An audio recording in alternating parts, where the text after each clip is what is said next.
School bus and red light. So good morning and welcome. Welcome to those of you who are with us in the room. Welcome to those, including Board Member Bosler, who are with us virtually. There's a big screen directly across from me, Member Bosler, so I can see you. I see it. It's a little unnerving, actually. Oh my gosh, we've got, oh, so you're the one there. There. Yeah, So, she's all over. You will not have to use your hands up. You could just physically hands up. Big brother is watching us. Big sister. Excuse me, big sister. All right, so you all heard that this is being recorded. So we'll watch our language and our jokes. This is a workshop. So I'm going to call this April 14th, 2023 workshop with the Central Valley Flood Protection Board in session. Purpose of a workshop is to have information, discussions, interchange. So that will be our agenda for today. My name is Jane Dolan. In case you're too far away to see this, I'm president of the board, and I'm very happy to see all of you on or off the room.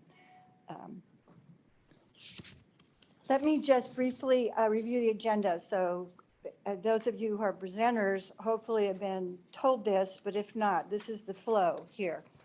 Our first item is called Flood Emergency Response Operations, and that's going to be led and emceed basically by the chief of our inspections division.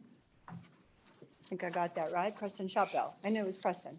And there's a number of speakers from our staff and from, primarily from our staff, and then from local maintaining entities or NGOs. We've been asked for their information regarding what we have all experienced in the last few months.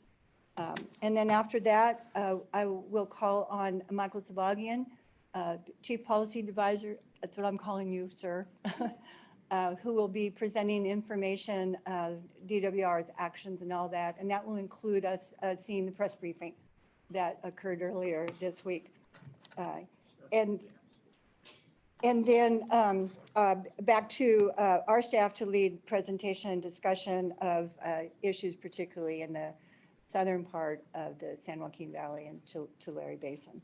And then board think, because we're going to have a little roundtable at the end of all of this. I'm sure there'll be a break here or there about what kind of workshop topics you would like in the future. So I already said that, but please know I am a board president that likes to call breaks when I think it is necessary for some of us, or would be appropriate to have more of a chat before we just keep going. There will be a closed session at the end. It is solely for personnel issues, and it's for discussion, and we don't anticipate an announcement at that. But at that point, you will all be allowed to adjourn, except for Member Bosler. And you'll find out when we come out at the end that our minutes or our notes will say no action. So any comments? Mr. Wright, did I present that appropriately? Thumbs up from our chief engineer. Thank you. Board members, ready to go? All right. Oh, and I forgot, somewhere in there I asked for public comment. That's required to be on our agenda, so I will. But that's after all of this stuff. It's not stuff, it's important information. So any announcements? Are there any announcements anyone wants to make? Well, then let me announce and introduce for the fourth day on the job, our executive officer, Chris Leaf.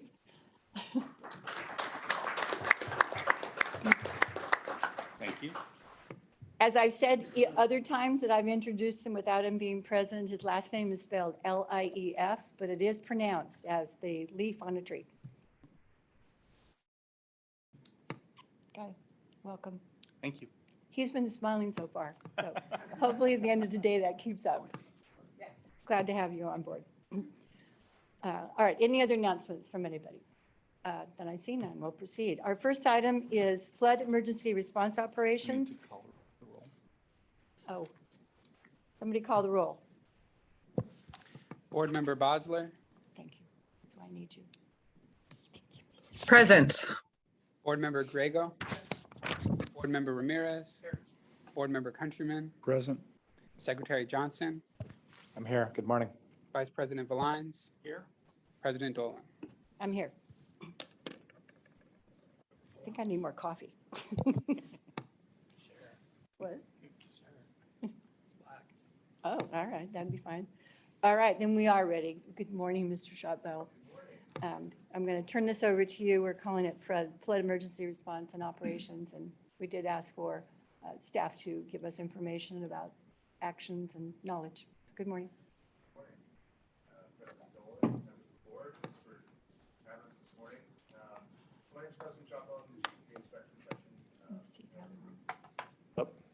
There it is. Hopefully people can hear me a little bit better now.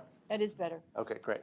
Can I see So we the one that has prepared a series of kind of mini presentations for the staff that was deployed to the field or was otherwise activated for the flood emergency in support of DWR's flood emergency response. So I think they're spooling up the presentation. But just briefly, board staff are on rosters, on flood emergency response rosters. And no, it's not their day job to set up the entire flood emergency response at all. But they are, in their job duties, they are expected to be able to be as available as possible for when the need comes as emergencies grow, morph, change, everything. We've obviously talked about it quite a bit in January, and I don't want to, rehash that. But today we wanted to kind of drill down on some of the actual field work that our staff was able to contribute to, learn. They really did pick up a lot of information and on-the-ground training from the DWR staff that have done this over the 2017 storms to 2019 and even earlier, and kind of build that knowledge. So they're getting experience very quickly, becoming leaders and becoming more effective out in the field. So without further ado, I'll get started here. Hopefully this works. Maybe. I don't know if that was me. Yeah, okay, that was me. All right. So as you can see, here's the whole roster of folks. The top table here is who's going to be presenting. We'll call them mini presentations. We don't want to go more than about 5 minutes a piece since there's so many folks. But we do have some stuff prepared for you.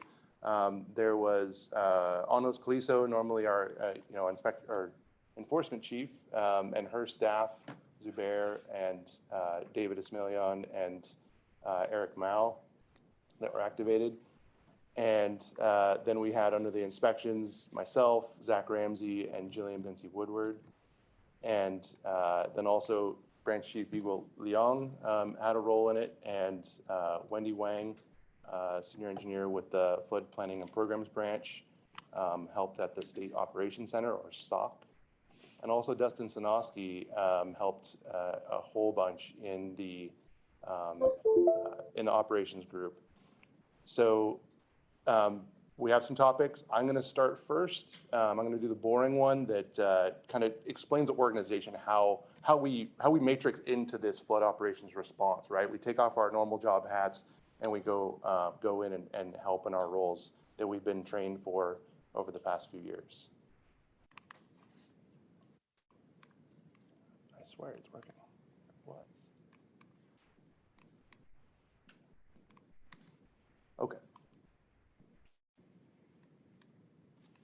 Okay, so just a organizational structure here. So the state follows generally the incident command structure, incident command system that's been developed by FEMA, where you typically have an incident command or incident commander at the top, at the front, that sees an incident for the first time, and then as that incident grows and morphs, different units become available.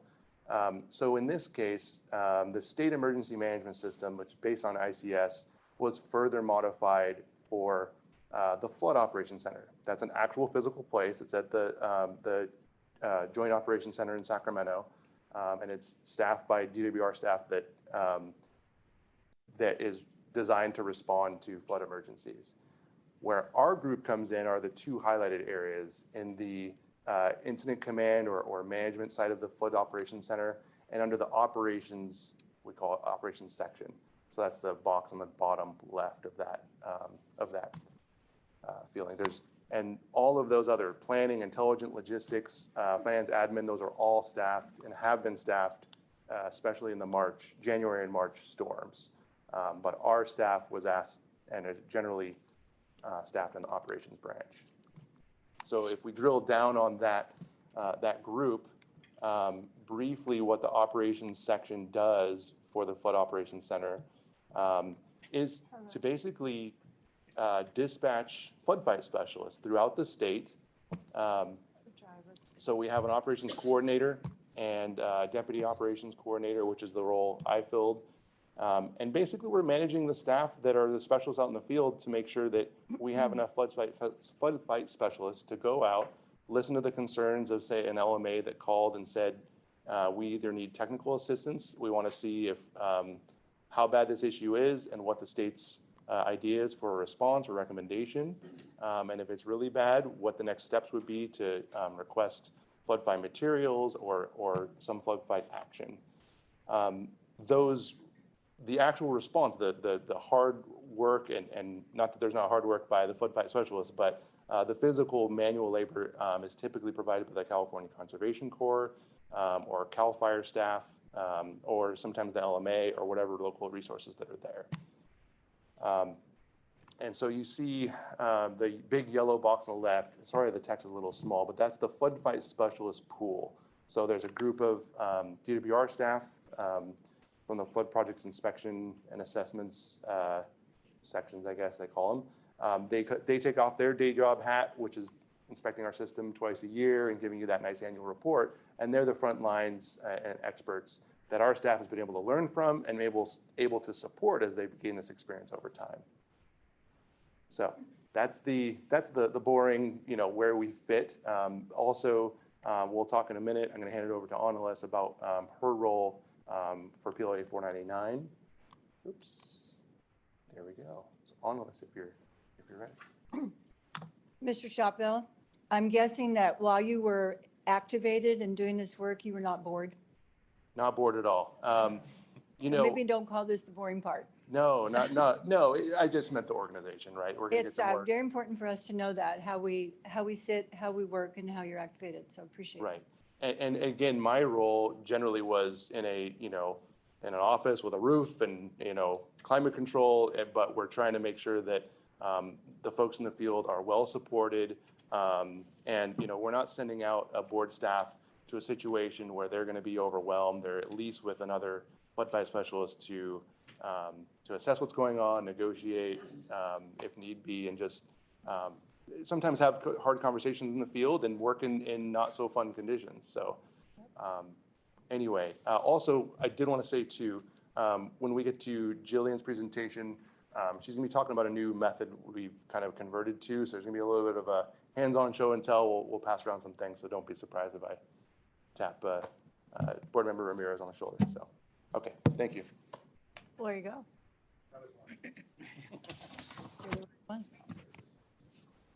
Good morning, President Dolan, members Morning. of the board, and a warm welcome to Mr. Christopher Leaf as our new executive officer.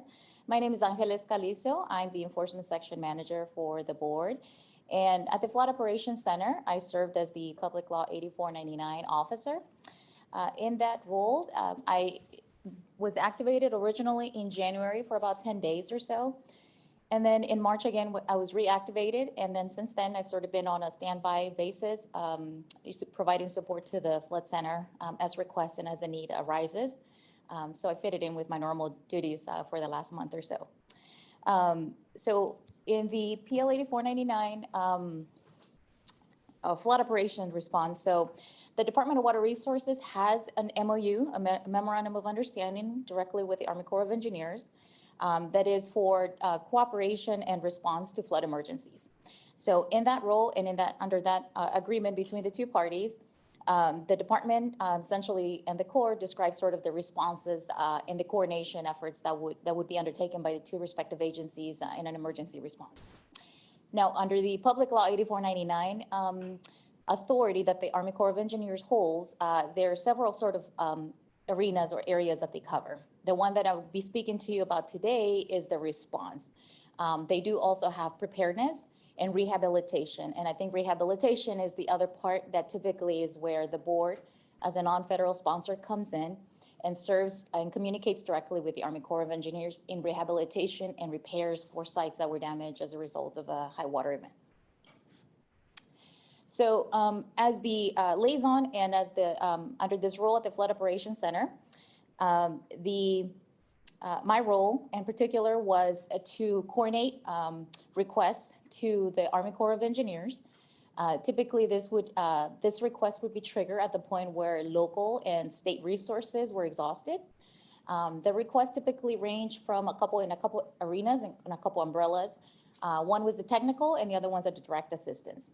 So for the technical assistance, typically that consists of requests for flood fight specialists, geotechnical specialists, or hydrologists, right? So expertise that would be needed to support and enhance the state resources that would be needed for a particular area in concern.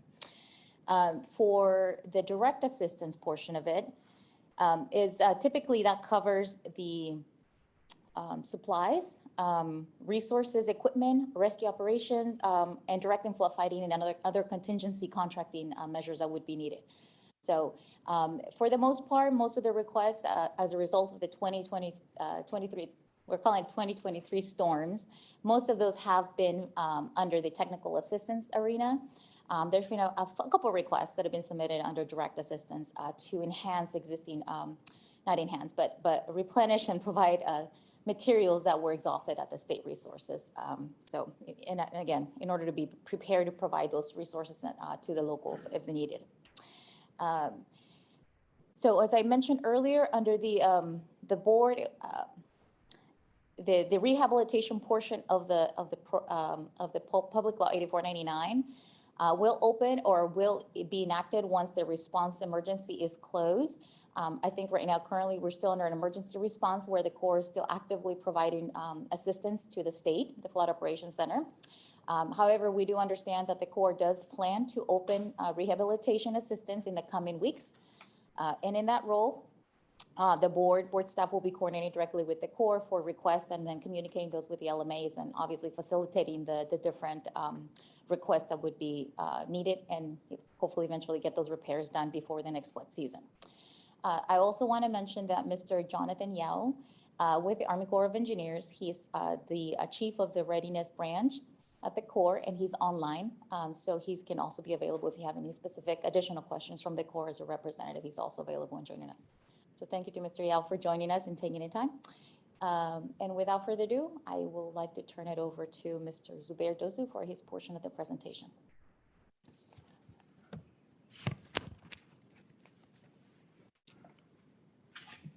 Good morning, President Dolan and members of the board. Good morning. And congratulations, Executive Officer Leaf, on your new position. Thank you. My name is Zubair Dosu, and I work in the enforcement section at the board.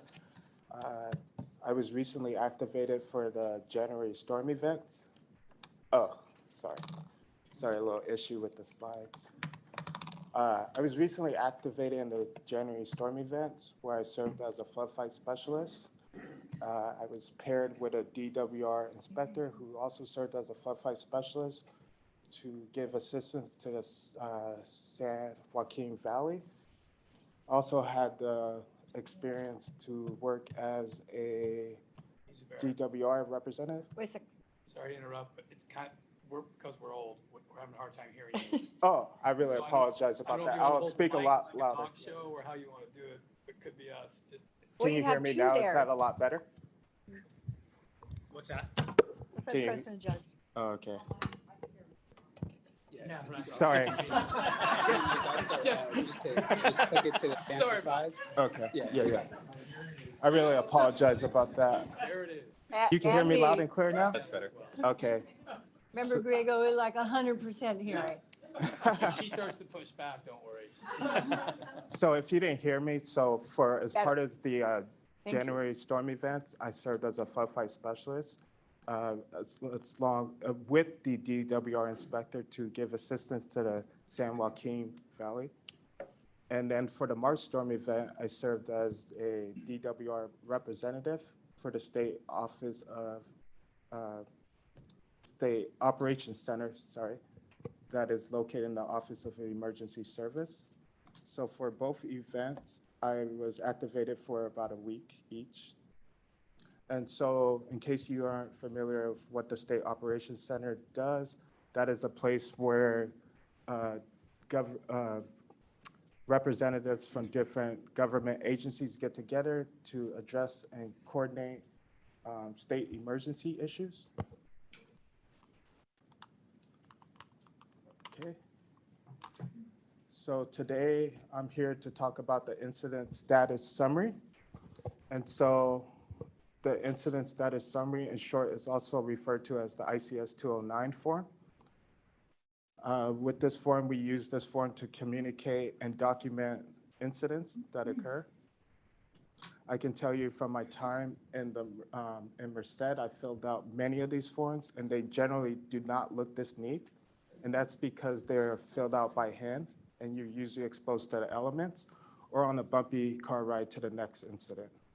So this is a very important form, and it allows us to communication between the boots on the ground flood fight specialist and the in-house operations unit to assess an incident for imminent threat, for potential to loss of life and or infrastructure, as well as allows us to determine whether if more resources are needed or to simply continue monitoring the damaged site. So starting at the top of the form identifies a point of contact for each incident, as well as the date and time the incident was expected, as well as the location of where the incident occurred in respect to the levee, if we're talking about the water side or the land side of the levee, as well as the stream name.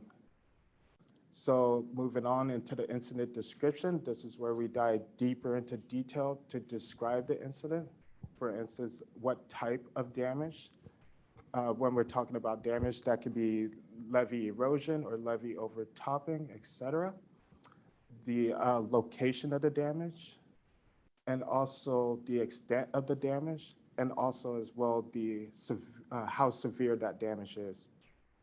So as flood fight specialists, we give our recommendation on how to mitigate storm damage.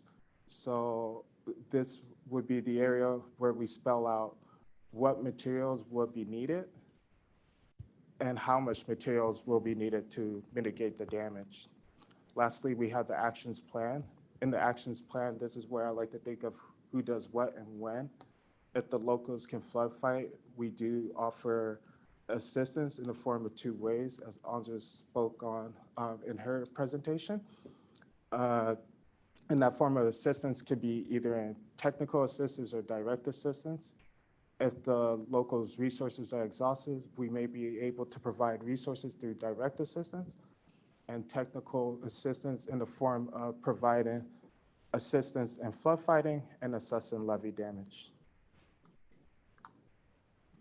So what you're looking at here is the sketch, which is just a visual interpretation of the incident status summary sheet that I went over in my previous slide.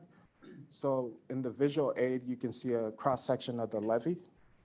And in the cross-section of the levee, you can see that the dimensions are defined, the actual slope of the levee is defined, and it identifies the water side and land side of the levee. All of this is in relation to the current water level, as well as the dimensions of the damaged site.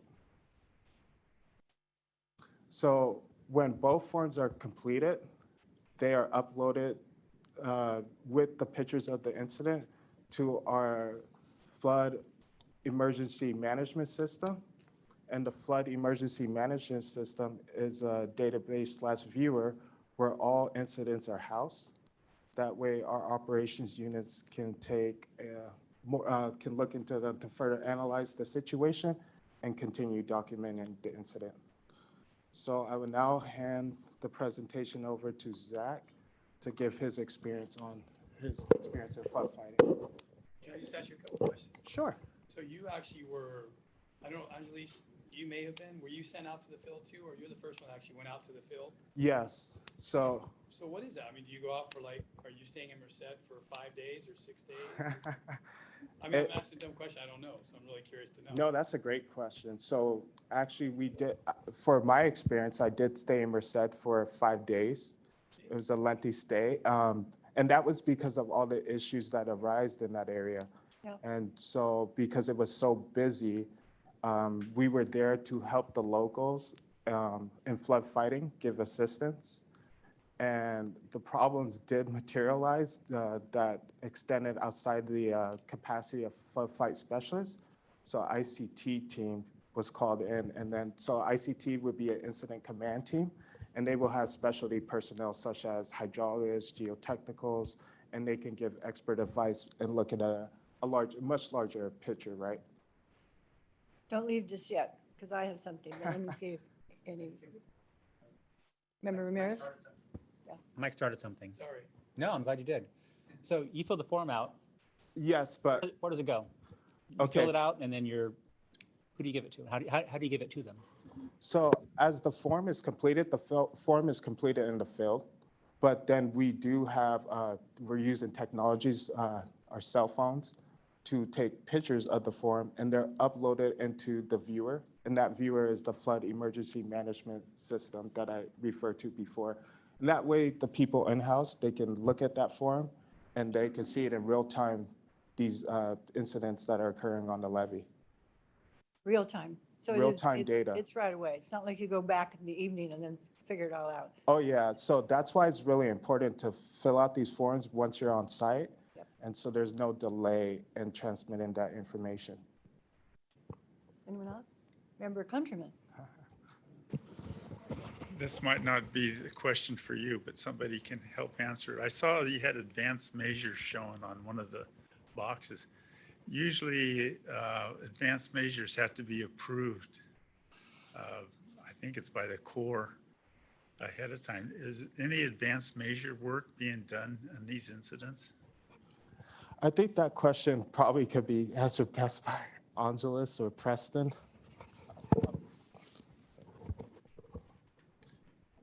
Yeah, for advanced measures, usually that is, I could be speaking out of turn here, but we're usually trying to fix the problem on the ground that's being seen. It's not a big planning effort unless we know, with distinct certainty, there's a storm coming, there's a possibility there. And again, it starts local, state, federal. So if the state can help and the local resources are exhausted, then that would happen.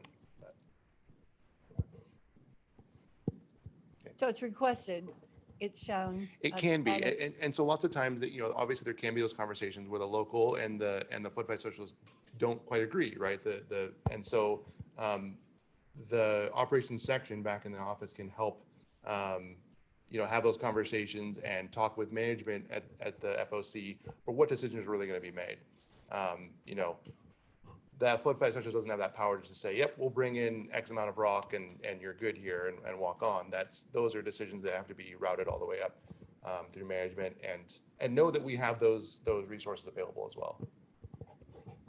The reason I ask this question is that reading in the paper, they're talking about raising the levees around Corcoran and so forth, which would be an advanced measure. Usually PL 8499 doesn't allow improvements unless there's an immediate threat coming. So I was just wondering if PL 8499 was being used for that as part of that, or was that a local? I do not know the answer to that question, sorry. Probably any resource that's available if they determine it's necessary.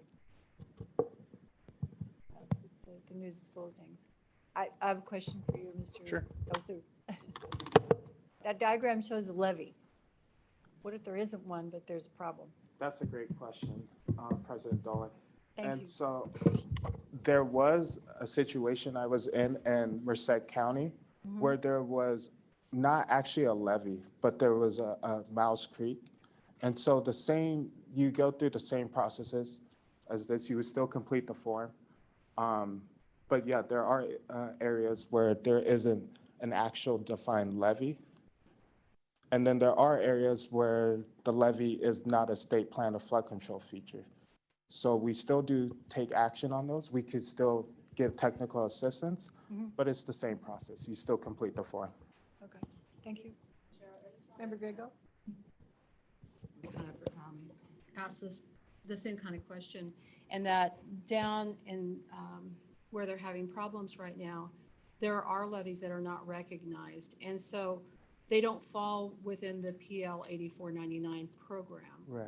And so how do you assist those levies that don't, are not recognized? I mean, you just take an incident report and then it's decided higher up. How does that work? It's along the lines, it's still the same process too, that if it threatens to impact the state plan of flood control, we can still take action. So a lot of times we have regulated streams that are in our authority. And so by virtue of that, we can still take action on these levies and still give aid in our assistance to that. I think Aldris probably has something to add too as well. Thank you, I appreciate that. Thank you, Xavier.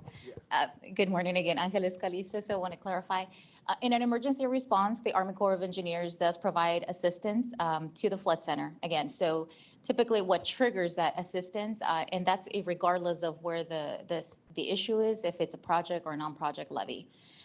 So in an emergency response, that's the biggest difference between emergency response and rehabilitation under the PL 8499 program. So a great example of that was in the January storms. The Corps did provide assistance, technical assistance to the state in the Consumnes when we had a lot of the flood in the Wilton area. So there was that support, even though there are a lot of non-federal levies in that region. That's right. Thank you very much. Yes. And then going back to Mr. Countryman's question, Mr. Jonathan Yao is online as well, and he's happy to address your question regarding advanced measures if you'd like him to speak on that. Okay,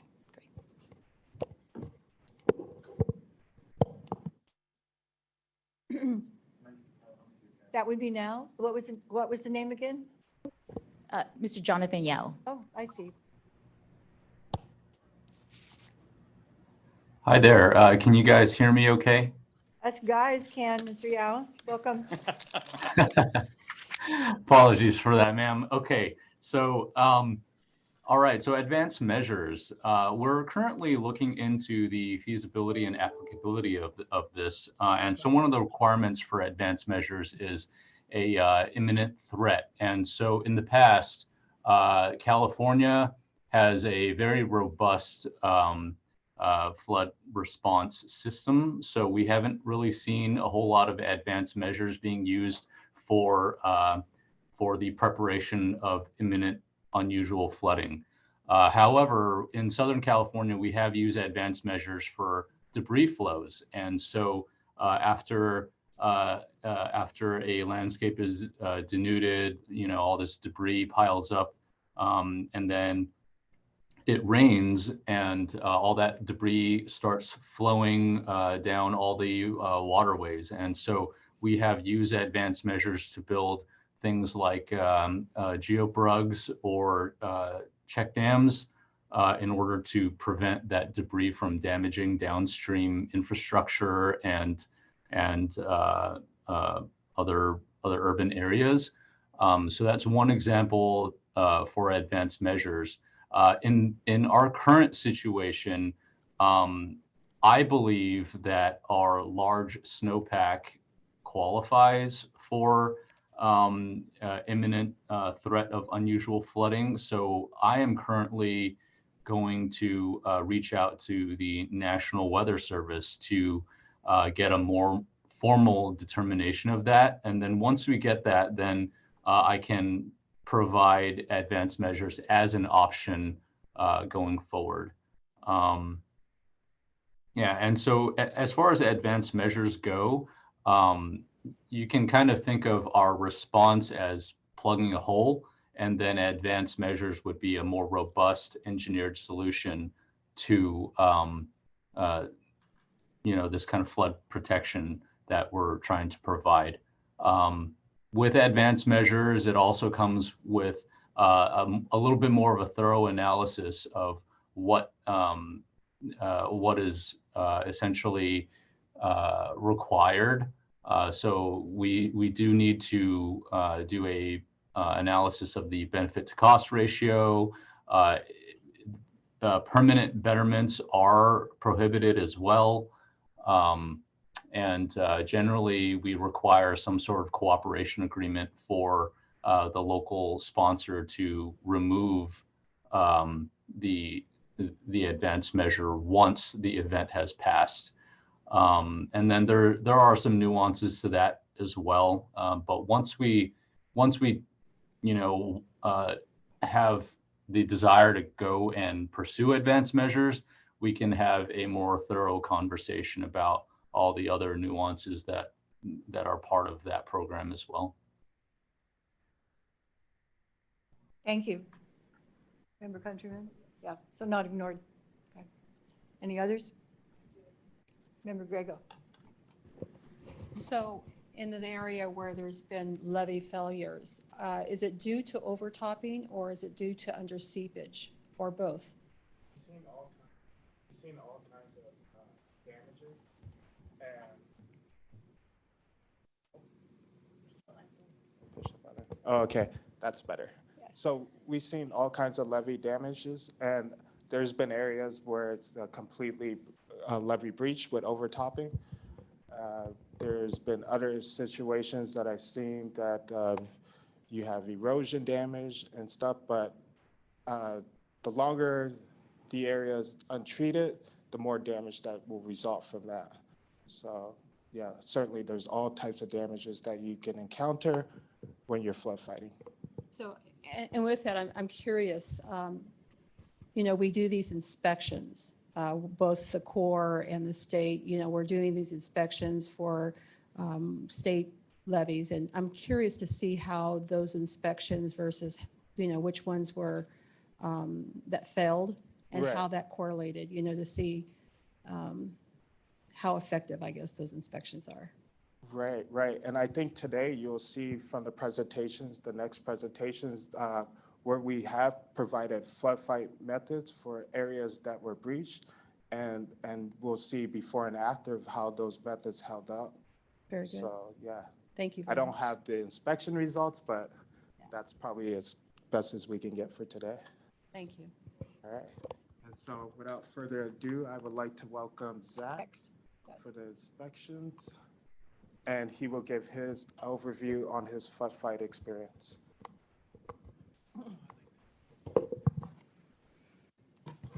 Mr. Ramsey, good morning. Good morning, everybody. It's good to see you in person. You too. Okay, so first off here, this is kind of a map showing the different flood fight locations that many of us participated in.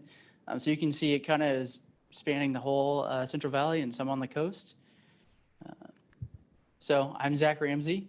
I typically work in the inspection section under Preston Schott Bell. For the FOC, I serve as a flood fight specialist. And today I'm going to be talking about my flood fight experiences in Monterey and Santa Cruz counties in January and in Tulare County last month. Wow. They took you out of Central Valley. Yep.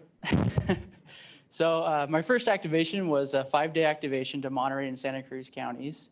I was serving as a flood fight specialist, and this was kind of late into the flooding and high waters that they had seen there. So a lot of the work being done during this phase of the project, or during this phase, was kind of addressing areas that had failed and assisting local agencies in better educating them on practices and flood fighting operations that will or could succeed in the future.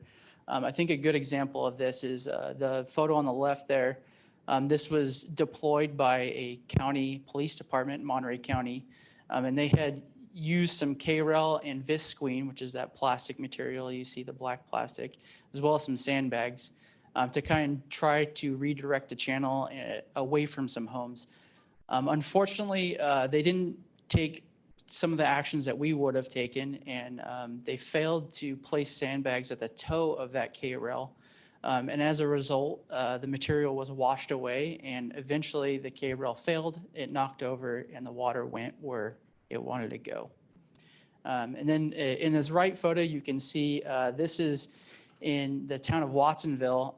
They were trying to repair a pump that had become basically there was too much water for it. So they had to pull it out, clean it out, and they were trying to, keep it from flooding again because that neighborhood unfortunately did experience some flooding during this. So we provided some pointers and some tips while we were out there. Quick question, was the first photo, is that the Pajaro River issue? No, that is not the Pajaro River. That's in Monterey County. Well, Pajaro is in Monterey too, but this is the Pajaro River. So this is actually the area that unfortunately failed. So this was the Pajaro River. That's some muscle wall that was deployed out there, not by my direction, but some other flood fight specialist staff. So the big thing about this activation for me was this was my first time being activated on a flood fight. So it was a huge learning experience for me. I was paired with DWR staff who have more experience than us. And it was a good experience to see, be in person and see these different flood fighting methods deployed and what they look like out in the field and how they perform. So I think this one was interesting too because there was a lot of varying challenges that I saw. This is the first time I saw a muscle wall. This is the first time I saw them deploying advanced bank stabilization. So there was equipment and crews out there placing rocks in some areas. There was construction for emergency seepage berms, sack rings, which are a sack ring is a device used to address a boil.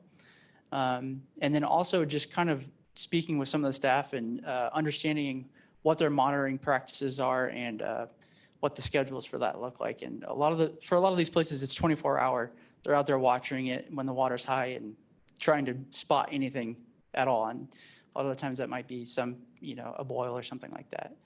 And also there was a large variety of agencies involved in this one. So in some sites we were talking with the county, some sites we were talking with city staff, some sites we were talking with, county emergency operation centers, and then in other places we were talking with the fire departments. And for Tulare County, this was again another 5-day activation for me. And as you guys are aware, there's widespread flooding going on down there. And this one was quite a bit of a different experience. There's some public and political challenges going on down there that kind of make it difficult to deploy these flood fighting methods effectively. This incident was led by CAL FIRE, so it was different in that we were reporting kind of directly to them. And the nice thing about CAL FIRE is they have an abundance of resources and they're able to implement and, they have fast action and low logistical resistance because they have kind of ironed that stuff out, So I think a great example of this is the super sacks. These white bags that you guys see here, those are flown in on a helicopter. These aren't something that we typically get to use all the time, but because CAL FIRE has the resources that they need, they were able to use these, quite expensive items. So yeah, the left photo is them in place. The right photo is kind of the process. So they're brought in on trucks and then flown out to the site. Some of us in Northern California got to experience that CAL FIRE bringing super sacks at the, with my apologies to DWR, the Oroville spillway incident. Right, absolutely. Are they just basically huge bags? Is that they are bigger than usual? Exactly. So they're kind of like a plastic material filled with rock. Bigger than you can imagine. Wow. Imagine a Volkswagen Beetle, about that size. They're pretty big. So another action that I was doing down there was I was assisting the incident command team, which is ICT, which is DWR staff. And the ICT team's role down there is to better understand where the water's going, what places are at risk, and kind of gaining a better understanding of modeling this area to know what may be coming in the future. So I was working with some of their DWR field staff to kind of give them, educate them on the flood fighting methods, give them an opportunity to understand how these flood fights work, what are our best practices, things like that. And then also I was serving to assist with reconnaissance. So I would go out to sites and provide them with photographs and information on what those sites are experiencing. I also was luckily able to participate in a flight with CAL FIRE in a helicopter. And I went up and I captured photos for the modeling team for the ICT.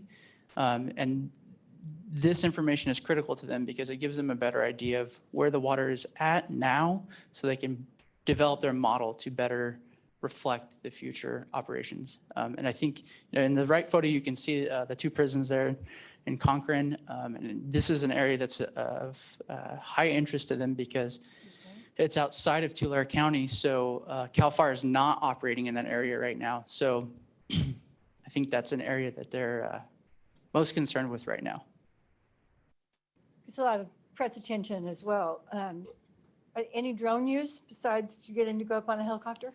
No drone use from us. I do believe that CAL FIRE used some of their own. I think a big issue out there is CAL FIRE wants to control that airspace and no. So they that don't makes want sense. us Yeah, that makes deploying anything without their approval. So I think it's best to let them lead when they're, in charge. So nobody's trying to step on their toes, Well, no, that's good practice. Yes, I remember that from fires. We had people with drones and it just got away with the fight. Right. It's a big issue, especially with news stations and things like that and press. So Member Countryman? Member Countryman. I know I've been active doing things in Tulare County, and it's easy to get lost out there.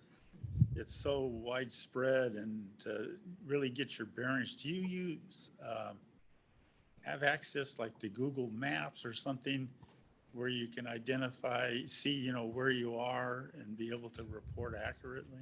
yeah, and Google Maps, unfortunately, a lot of these roads are flooded, so you can punch in a GPS coordinate and then, oh, I can't go that way. I got to find another way to go. So, yeah, we were using that, and thankfully, CAL FIRE we always had a good contact with CAL FIRE, and they would tell us, hey, don't, avoid this road, take this other road, and helping us get out to these sites. We also used apps, Survey 123, and other ArcGIS apps that assisted us in locating these sites. So, yeah, CAL FIRE has a really strong technical staff that are really on top of this stuff. So a lot of good information from them. And they can mobilize equipment like you can't believe. It is insane. Good, that's a purpose. Yeah, So, absolutely. I mean, they had laundry services there, if you can believe that. No, they bring in a city. They do. Any other questions? Member Grego? Yeah, thank you. I'm glad to hear. I mean, CAL FIRE certainly has a lot of experience, whether it's summer or winter. Do they also use contractors to come in that do levee repair work? Do they utilize them since they know the levees and how they run? So largely on this incident, my experience was that they were using National Guardsmen, which is CalGuard. And then they are also using prison crews and CCC, which is California Conservation Accord. I did not see any, well, there are, this is kind of getting to the political things, and I don't want to get too deep into that. But there are irrigation districts down there, and they were taking it upon themselves to do work. And yeah, I'll stop there. Thank you. Might have been focused effort, and if it were coordinated, it could have been better. Absolutely, yeah. There you are. Yeah, and they did use, like that helicopter photo I showed you, that was a contractor. So they were hired on to move those. So, yeah. Anyone available? Member Boslow, somehow you're not on that screen I can see anymore. Okay, I'm not larger than life size in there anymore. I just have a comment. I think one of the things that strikes me about just watching everything unfold this year, but in other years as well, is that flood fighting is really such a specialized skill set, and it's a very requires a lot of knowledge about the topography and the hydrology of the region. And that's not expertise that local emergency managers, who are usually the front lines for many emergencies, have. And so that really requires the state and DWR and our board staff to be there to provide that expertise. And so it just really strikes me how we need to continue to pass that knowledge along.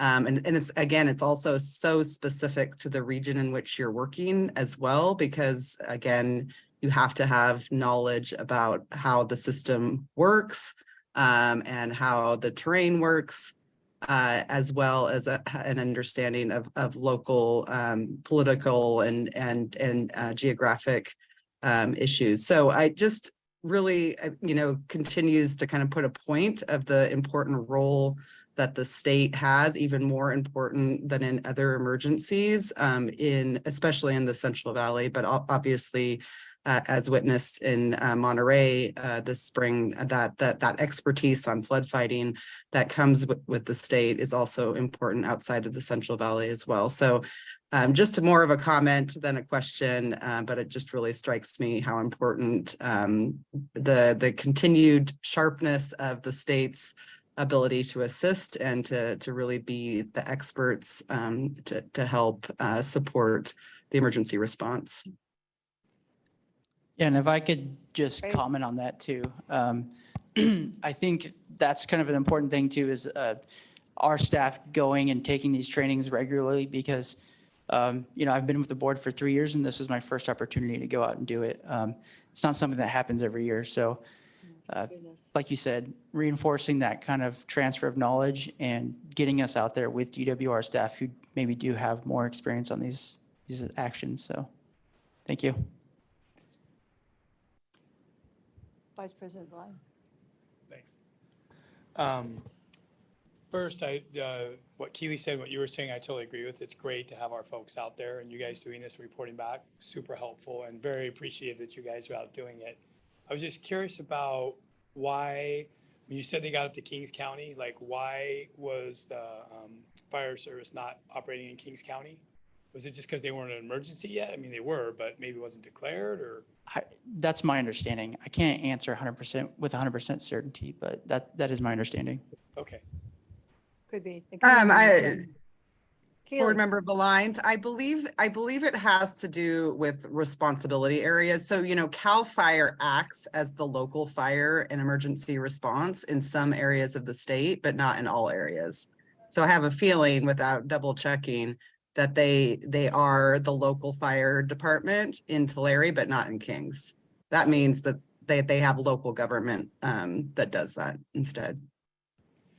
Do you think maybe that's, so when you were in Monterey County and Santa Cruz County, and you were working with, 4 different organizations, sort of who was in charge? Probably because CAL FIRE is not there too, right? Same thing?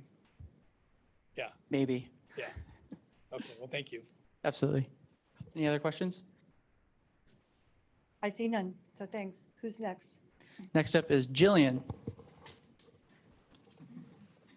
Good job. Good Good morning. Good morning, President Dolan, members of the board. My name is Jillian Bensley Woodward. I am an inspection engineer in the operations branch. Today I'm going to talk about some of my recent flood fight experiences from the January storm to last week. I can find the clicker. Okay. Still hard to hear. So like some of us, I was also at the Pajaro River in early January. The pictures that I have here are showing some of those locations, as well as RD 800 in Wilton. We've gone over these. I think some of our other staff have covered this a little bit, so I'm going to kind of move ahead. But just to give you an idea of the scope and the scale and the type of varying responses. One thing that I did want to add was there was a question earlier about, is it just levees, or are we looking at kind of other types of issues out there? At the Pajaro River, downstream from some of these heavy flow areas, was a bridge. And the bridge was, they were dealing with debris flow, trees, and other stuff. homeless encampments, unfortunately, in this area. So you had a lot of trash kind of coming down there. And it was imperiling the bridge. Luckily, the flows went down, but that was a concern the day prior to when I arrived at this site. So it's not just levees as the only infrastructure that are kind of facing issues due to these storms. So I'm going to talk about the Merced County flood fight. This is a photo of the final wave wash installation for erosion protection. The original estimate was going to be 4 miles of wave wash protection, which is quite a huge feat of work, but I'll get into that. Where is that? This is the East Side Bypass. The East Side Bypass. This is near El Nido, California. It is a part of the lower San Joaquin Levee District. And here's the map of it. You're ahead of me. No, I'm fine. Yeah, so this is from the Lower San Joaquin Levee District website. This is showing the facilities that are part of the East Side Bypass. This specific area we were dealing with is a very large, width-wise location, and that was why they were having wave issues due to high winds. So this was kind of the approximate area that we were evaluating. However, the whole area, both left and right bank, were facing erosion issues. The board saw that when it was dry. Oh, okay, yeah. Yeah, that's what they were telling us while we were out there. So it's normally dry. So here's a couple before and after photos just to give you an idea of some of the critical erosion sites. However, almost all of the toe for this section was facing some erosion. The original estimate from one of the DWR flood fight specialist crews was 4 miles in total. That was the estimate for the amount of protection that was needed. However, it took probably about a week by the time I arrived on site with one of the senior flood fight specialists named Alberto de Leon. During our time there, we kind of reevaluated the site. One of the things that happens with these emergency responses is that conditions change.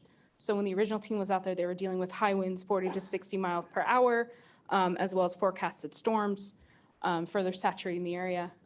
Within a week, the storms had died down, the winds had died down. It was a lot calmer. And the evaluation was made that there probably wasn't going to be further erosion at a lot of these locations in the kind of in the turn time frame. So as a result, we kind of changed the approach. Rather than wave washing the entire stretch, we decided to hit the critical sites, one of which is demonstrated here. In total, we installed 3¼ miles of wave wash protection. So still quite a huge feat of installation.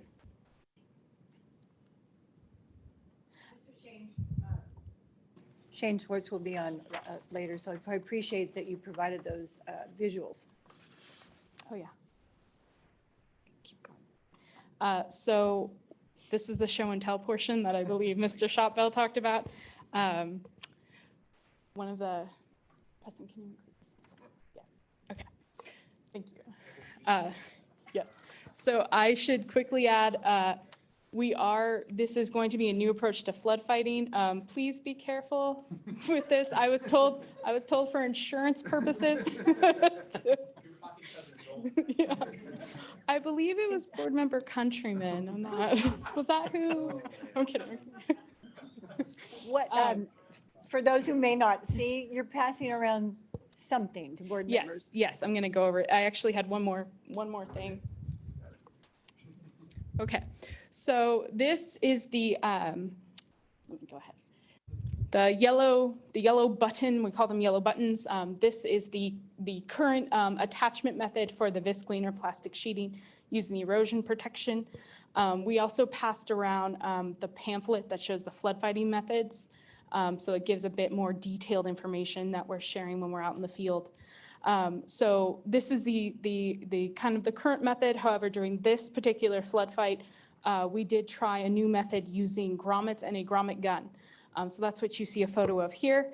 The piece of plastic here already has the grommets applied as well as the twine attached. This is a much faster attachment method. It's a bit more foolproof. The yellow button method does take some specialized training and practice, Whereas the grommet method, you can learn it within 5 minutes and be super fast completing it.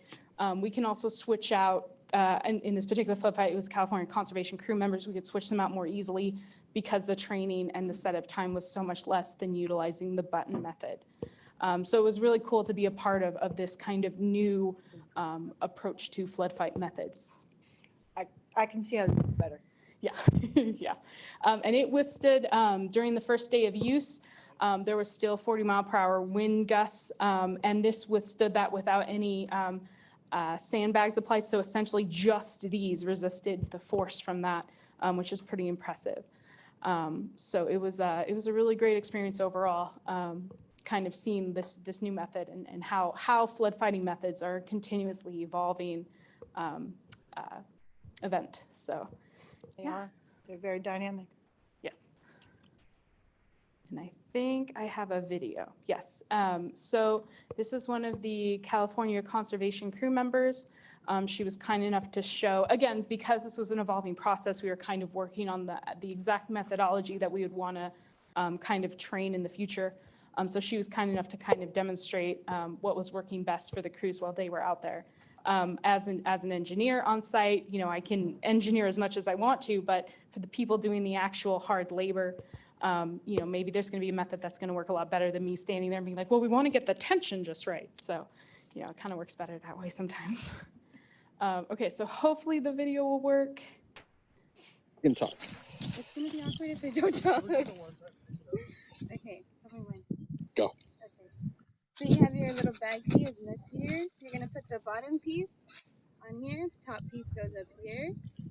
Make sure it's going to be 4 inches back on the visqueen. Line it up with your stake here. You're going to go in, punch, make sure you get it in good. Twist to make sure it doesn't come off. It went through. And then you grab this, tie it through. Make sure it's nice and sturdy. Pull up here. Set it up. Pull down. Another knot here. Then keep grommeting for the rest of the sticks. Awesome. And what is your name? Victoria Gonzalez from the Pomona Center. Thank you. So the person taking the video, that was Alberto De Leon. He's one of the experienced flood fight specialists that I was supporting while I was up there. Well, that's the how-to YouTube the next time to show Yeah, folks yeah. who haven't done it. Yeah. Exactly. So that was the extent of my presentation. Any questions before I pass it on? Board members? Yeah. Member Grego, she wants to volunteer. Yeah, I actually have the Vasqueen, and I'm just going to go down to my local hobby store and get the grommets and do my own flood fight if I have to. So I'm glad that you brought up the issue of the pillars on bridges with the scouring, because that's really a big issue. And I think a lot of times we forget that. And those inspections have to be done as well, because there's a vulnerability when you have this kind of scouring going on with so much water and debris going through there. So thank you for bringing that up. That's, Oh, yeah. And floodwater held back, caused more problems upstream. Yeah, those. I should add that if you would like to try it, we do have some grommets and extra pieces of plastic over here. So if you'd like to try it later, you're welcome. Keep that burger. Yes, please. Safety first. Any other questions? Members? No, thank you. All right, thank you very much, everyone. You can talk. I will now be passing it on to David Ismailian. I did think your own demonstration worked as well. Great. Good morning, President Dolan, Vice President of Alliance, members of the board, and Morning. welcome, Executive Officer Leaf. My name is David Ismailian. I'm going to be presenting to you today about my experience serving on the FOC roster, also as a flood fight specialist. But I'd like to take a moment to give a quick shout out to the two DWR flood fight, more seasoned flood fight specialists that I was assisting, and that's Zach Hohola and David Julian. Those guys really know their stuff, and I appreciate them showing me the ropes. So as was mentioned, we were serving primarily, this was our first time serving as a flood fight specialist for most of us, I think, on the team. So we were serving in an assistance role. My regular duties at the board is enforcement section staff, and I really enjoy that position under Analyst and the rest of my team. Okay, as part of this flood fight brief, it's important to mention some of the activities that I did, right? Those include, as shown on the slide, material delivery for communities. I think that wasn't brought up yet, but I participated in that, as well as providing materials for active flood fights in areas that we were working. I also had an opportunity to evaluate 2 erosion sites in the lower San Joaquin Levee District, and you said Shane is going to be is available today for comment if he has any comment. Those were in Fresno County, so pretty far south, and as well as Merced County. And while we were on the way to evaluate those sites, Shane and his superintendent, Jody, showed us a boil that they actually had contained. The LMA had done the work themselves, and it was done really well. I'll show you photos of all of this stuff here. Lastly, and my favorite part of the activation was this wave wash installation, because I got to participate in the full spectrum of the work, you know, from devising a quick plan on the 209 form that Zubair showed, all the way through installing it, seeing it get installed, all in one day. That was a one-day job. Better be. Yeah, we're quick. Okay, a couple of photos on the projector here. The first photo to your left is an erosion site. Again, lower San Joaquin Levee District, Fresno County. This site, we determined it was beyond the scope of a traditional flood fight. So we did our 209 form, sent it up to management, and they triaged it with logistics and sent it over to Cal OES to further see this project through. The photo on the right, another erosion site, lower San Joaquin Levee District, Merced County. This site I evaluated with David Julian, and we determined that this was a site that could maintain as is under a monitor status, and that's an okay recommendation from our flood fight specialists at times. The photo to your left is the boil that they had contained, and this is picture perfect. They did a good job, and the water was flowing clear, so we know that you know, levee material is not being transported. But our recommendation was actually to beef this up a little bit, using an additional 1,500 sandbags, because there was additional discharge that was going to be in the channel, the east side bypass. And so we requested materials, and the LMA said that they were able to further beef up this sack ring in anticipation of additional flows in the stream. Who actually placed those sandbags in that ring? The LMA did that. With their own forces? With their own crews, yeah. They used about 750 bags there. That's actually a medium-sized sack ring, I would say. There's photos of larger areas that they. That looks like it's 6 or 8 feet high. Yes, yeah. Yeah, there was a pipe, a utility crossing going through the levee at this point, so we were suspecting that it wasn't a true boil, you know. Water was probably coming out through the pipe from some kind of a decay or some kind of a defect in the pipe. All right, and then the photo on the right is the wave wash site that I was mentioning. This was the most enjoyable site for me, because I got to do it, again, full spectrum from start to finish, and I'll show photos of that installation. Sacramento County, RD 800, a non-federal levy, so we were assisting on local levies as well.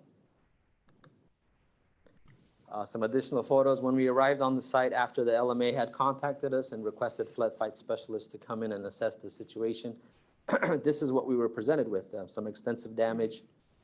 And you can see in the right-hand photo, I've got a person circled there, and you can see the scale of that damage, and it was encroaching on the again, non-federal levy pretty quickly. So we decided and came up with a quick plan to, with the help of Zach Hohola, came up with a plan to put down some wave wash as an interim measure to try to contain this damage until something more advanced could be done. That was major impact on flooding of evacuation routes. It's pretty Exactly. serious. Exactly. That's a good point. I mean, access to these sites, right, is very difficult at times. It was mentioned earlier. You're in a rural country setting and roadways are flooded. You know, you need to find other alternative routes to get to your sites, and so it's not easy. You know, you go in the flood fight specialist training, you go do that, and then you go out into the field, and it's completely different. So once we filled out our 209 forms and sent it over to management, we had to figure out how to get materials and some crews to do the work. And the materials that we need in order to achieve that project, from left to the right, obviously we needed some plastic sheathing. You guys saw an example of that. It's a very heavy plastic, 10 mil thickness, and it comes in a roll of 20 feet wide by 100 feet long. So imagine trying to roll that out on a narrow levee crown, you know, with slopes. A lot of times in darkness. You can see most of these photos are taken at night. It does look like night. Yeah, Mhm. it's not a one-person job. It's not a one-person job, no. With the help of the CCC crews, we definitely managed this. So plastic sheathing, these are about 100 pounds each box, each roll. Buttons, you guys saw an example of a button. Stakes, obviously, to give you an anchoring point. Sandbags, you know, plenty of sandbags, and you can kind of see our staging area in the photo to the right there. Pretty well organized. The CCC crews, I have to shout out to them. They did an excellent job, I thought. And of course, twine, and then we stole a couple of CCC crews from another activity that was going on in RD 800. And they were happy to do it. They jumped on board and made it there successfully and went to work right away, filling sandbags, clearing some minor vegetation by hand. Those guys really impressed me. Here's a in progress photo. You can see we unrolled the plastic sheathing and we managed to maneuver it over the erosion scars. It wasn't easy. It wasn't easy. About a 25-foot long segments, and you have to try to sandwich them in between each other, so that when the water level comes up, it doesn't dislodge them. The additional water pressure helps to keep it in place. And you guys can see the buttons installed and tied back to the stakes. Oops, too fast. This is the end product, and I'm looking upstream. The photo is taken looking upstream.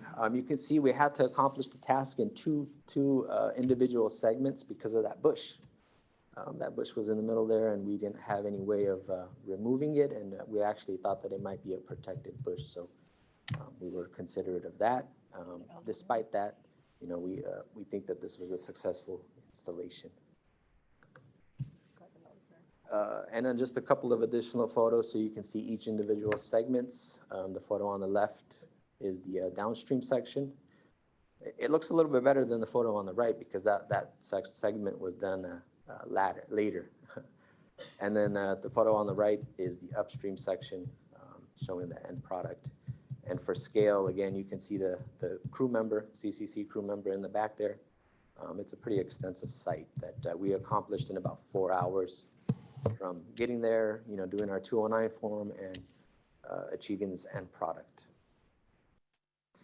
And that is the extent of my presentation, and I'll pass it over to Preston so he can wrap it up for us. Let me ask if the board members have. Any questions? Any questions? I thought since I went last, all the questions were ironed out. No. Looks like it. Thank you. No? Yeah, appreciate all the visuals. Okay, great. Thank you so much. And you. Thank you. Mr. Chappell, you're wrapping this up before we go to the next segment. I am. We'll keep this relatively quick. Thank Whatever you you for listening to all this. I think it was great work by our crews and really just learned a ton from TWR. They're in the cut of it. We're there to support. By no means the experts, but we are trying to become that and trying to help and get better all the time. A couple quick takeaways. The first bullet, I really mean this as a overall, anyone involved, anyone who's even speaking about this, needs to be flexible. That goes from management to field crews, right? Floods come when they come, and there's not, there's some warning, but not much. And so, our staff are doing their daily jobs. We have plenty of work, as you well know. You see it all the time. And then to drop that and switch gears, and then that work doesn't go away. Our staff has been really flexible, and also the managers along with them, to give them that breathing space to be able to help in on the ground ways, and from you all too, to recognize that value and allow us to to flex the things that some initiatives that we're working on for you all. We really appreciate everyone to be in that mode of flexibility and figuring out what resources we have to get all our work done, whether it's flood or day-to-day business.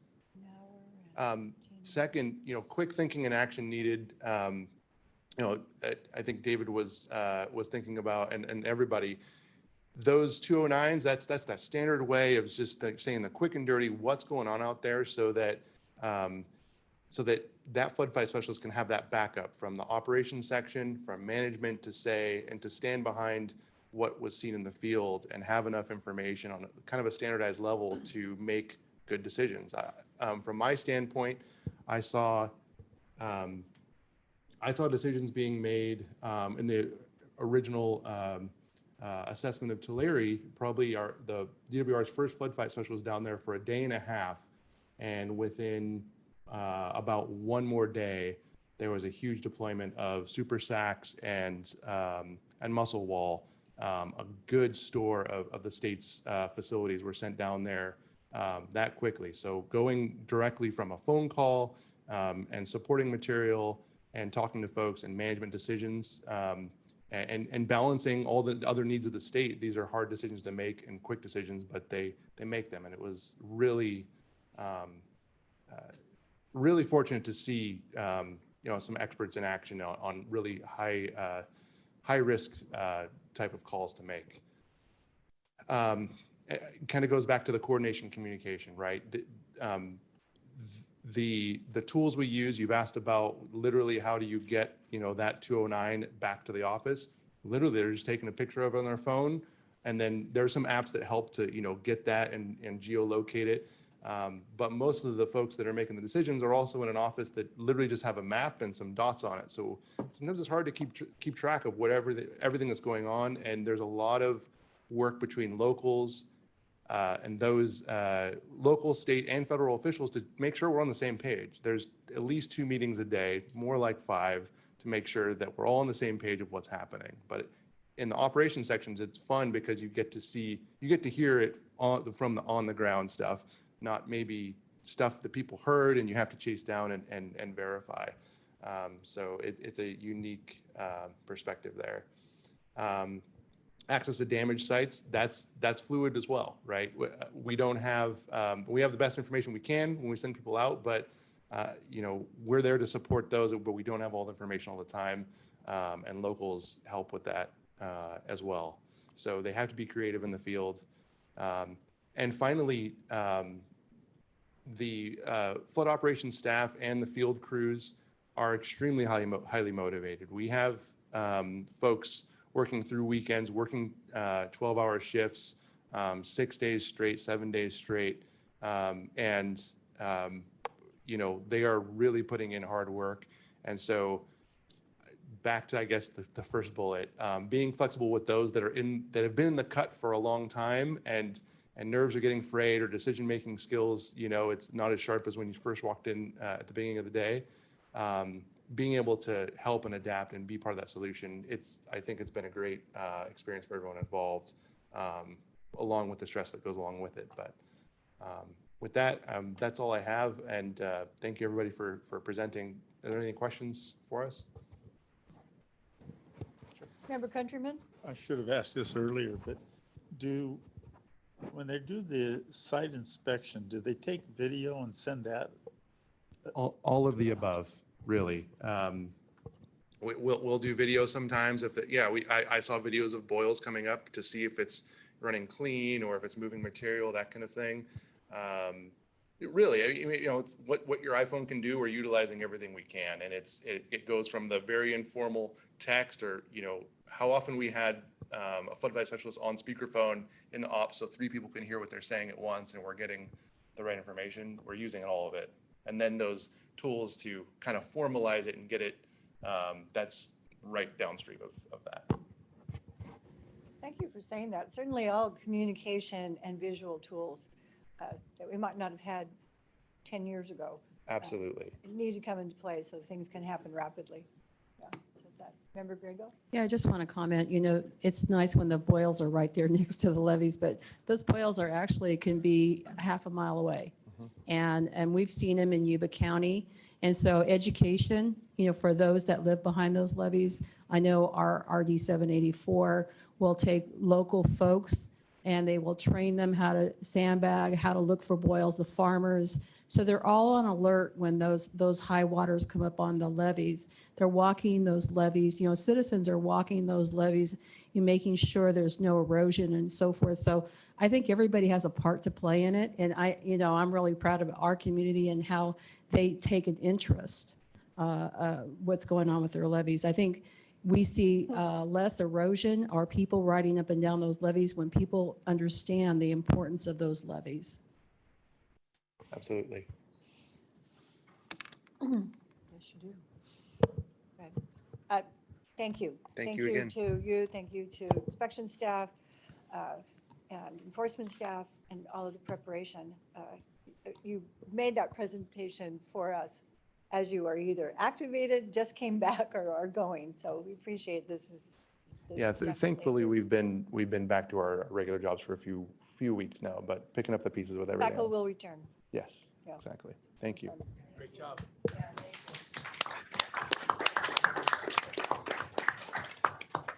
Our next segment is 4 speakers from local maintaining entities. You want to go ahead there and not have a break? That's my inclination.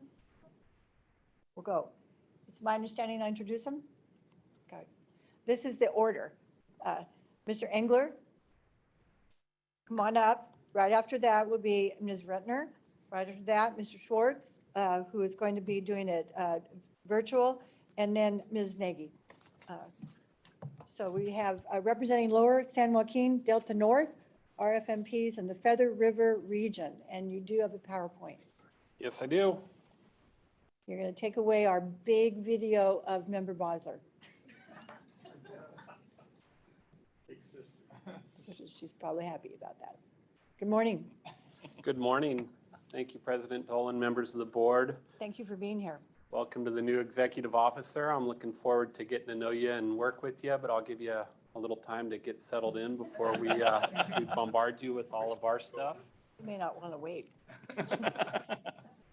So I'm just going to start by saying many of you have seen a version of this presentation. Earlier, Mr. Reinhardt gave this presentation back in January, and all I've done is gone through and updated it. So one of the things I wanted to do was kind of concentrate on PL 8499 repairs and what's been submitted so far for consideration in PL 8499. So this is along the Sacramento River in the city of Sacramento. This is a Pioneer Outfall erosion site. It's kind of a slough/erosion. This was submitted for PL 8499. Next slide, please.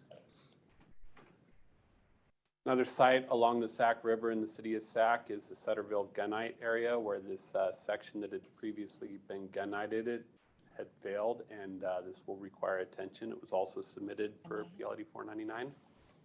Next slide, please. In Reclamation District 1600, you saw these slides previously about some damage and flood fight activities that occurred there. These had 2 sites submitted for PL 8499 consideration. Next slide.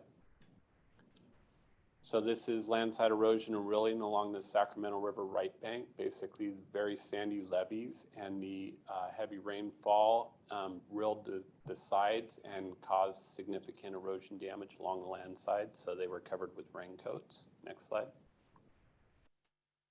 We had a major scarp along the Yolo Bypass levee. This was actually flood fought locally and then turned over to DWR. Next slide. and DWR came in and did a emergency flood fight to put rock over that slope. This was submitted for PL 8499 to come in and do a permanent repair because these temporary flood fight measures are temporary in nature.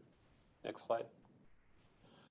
In RD 1001, this is a site you didn't previously see. We didn't discover this until after the previous presentation, but we had significant erosion along the left bank of the Bear River in Reclamation District 1001. These are all downstream of Highway 70.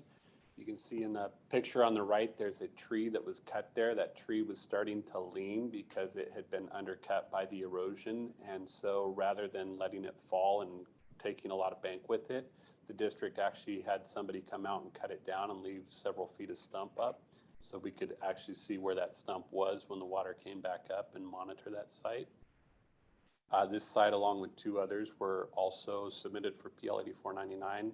We did surveys back in early March of all three sites, and all three of them are into the levee prism. So we'll be looking to get those repaired. Next slide. These are other sites that were submitted. Some of these may be covered by other presenters, but I wasn't sure of the lineup today, so I just kind of went through the list that was submitted. There's 42 other sites and 4 in RD 1000, big trees that fell over and took hunks of bank with them. RD 2035 had 9 areas of waterside wave wash. DWR FMO submitted 10 sites. I've got those listed there. Lake County had 6 sites, including erosion, sloughing, gate foundation failures, and compromised culverts. The thing to note about Lake County is they are not yet eligible for PL 8499 assistance because they don't have LOI or SWIFT submitted. LD1 in Sutter County had some waterside bank ditch sloughing. San Joaquin County had 10 levee and bench erosion sites. I believe there's going to be somebody here from San Joaquin County, so they might get into detail on some of these. And then in the Delta, MBK submitted on behalf of several of our districts a site in RD 536, 7 sites in RD 150, 2 sites in RD 3, and these were all erosion, cracking, and scarping. So the thing about these Delta sites is they do have LOIs submitted, but not yet approved. So these would fit into those that are kind of in that gray area. They've submitted the LOI, they plan to participate, but they haven't been submitted, so they're not technically eligible yet. So we'll see how those get dealt with. Not submitted or submitted and not quite through Submitted the and not entire process? Approved, correct. Okay, because the flood board is advocating that they be released at the federal level. Yep, so I wanted to highlight those sites on here, that there are sites in that situation this year. One clarification. These sites are all available for flood fighting, but not rehabilitation. Correct. So when we say eligible, they're available for technical assistance and flood fighting, but not for permanent rehabilitation. Thank you. Next slide. So that was going to end my presentation, but just I took some notes for kind of some lessons learned, some observations from this year's. Obviously, in the north area, we didn't see a substantial flood event. Fortunately, the reservoirs were basically empty when this started. If we would have started with semi-full or even average full reservoirs, it probably would have been a much different story in the north area. We did see a lot of high water events, but nothing to really initiate too much flood fighting activities.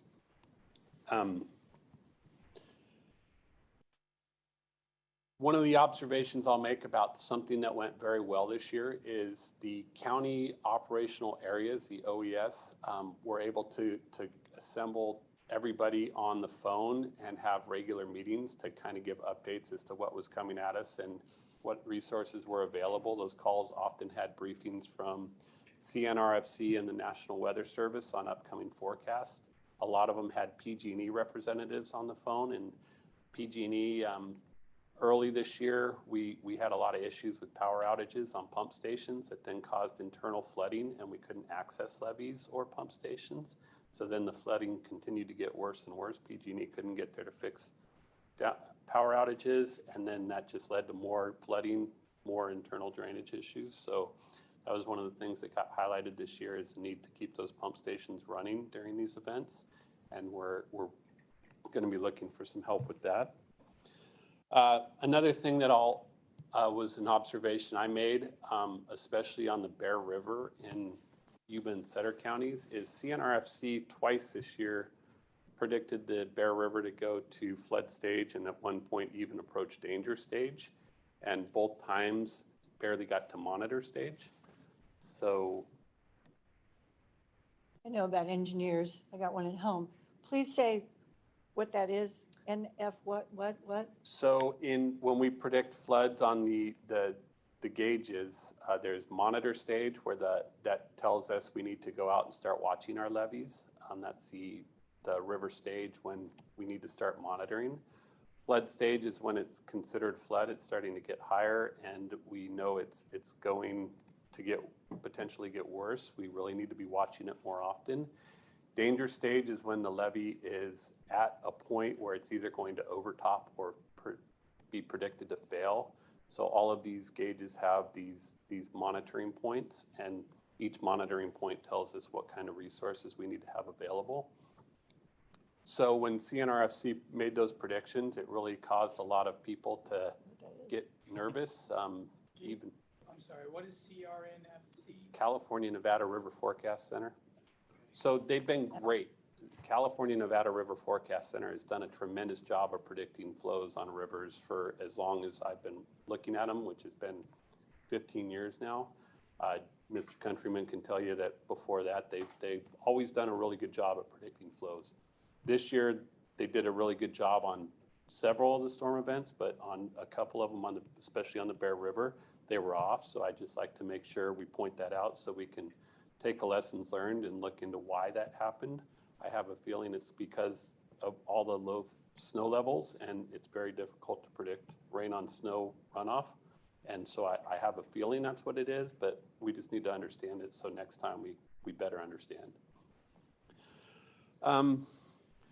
Another thing I'll point out is it's great to see the presentations from board staff today. One of the things that we often run into is people that have never been in a flood event out on levees, and they freak out a little bit. So getting people out is great. The more people we have with experience in flood fighting, the better off we're all going to be in the future. So it's great to see how many people got out, got to experience flooding and flood patrolling, flood monitoring, flood fighting this year. That's great. So a couple requests, and I'm sure Megan's going to touch on these later, but we really need to get PL 8499 going, especially in the north area where the flood events are past us. We don't expect to see any other high waters. We really need to push the Corps to open that up for official PL 8499 assistance, get those assessments underway, PIRs started, and so we can get to damage repairs this year rather than several years down the road like's happened in previous events. They can then open San Joaquin, Tulare, other systems up when the flooding recedes there. Another thing that we'd probably like to start looking at is maybe some assistance, funding assistance from the state, funding programs for backup power sources or alternative power sources for these pump stations. We did see big issues with those this year. So there have been programs in the past that maybe weren't taken as much advantage of as they could have been. So we just need to make sure we keep getting funding for those. And then actual funding for pump station repairs and improvements. We did have a lot of pumps that just failed this year because they hadn't been used in a while. So we need to start upgrading those systems. Several of these systems are well over 100 years old.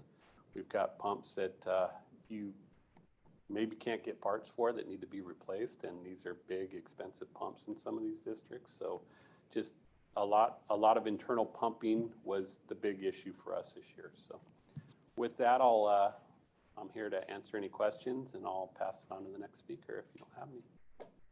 Thank you for that. Member Ramirez? I just have one question. Thanks for coming.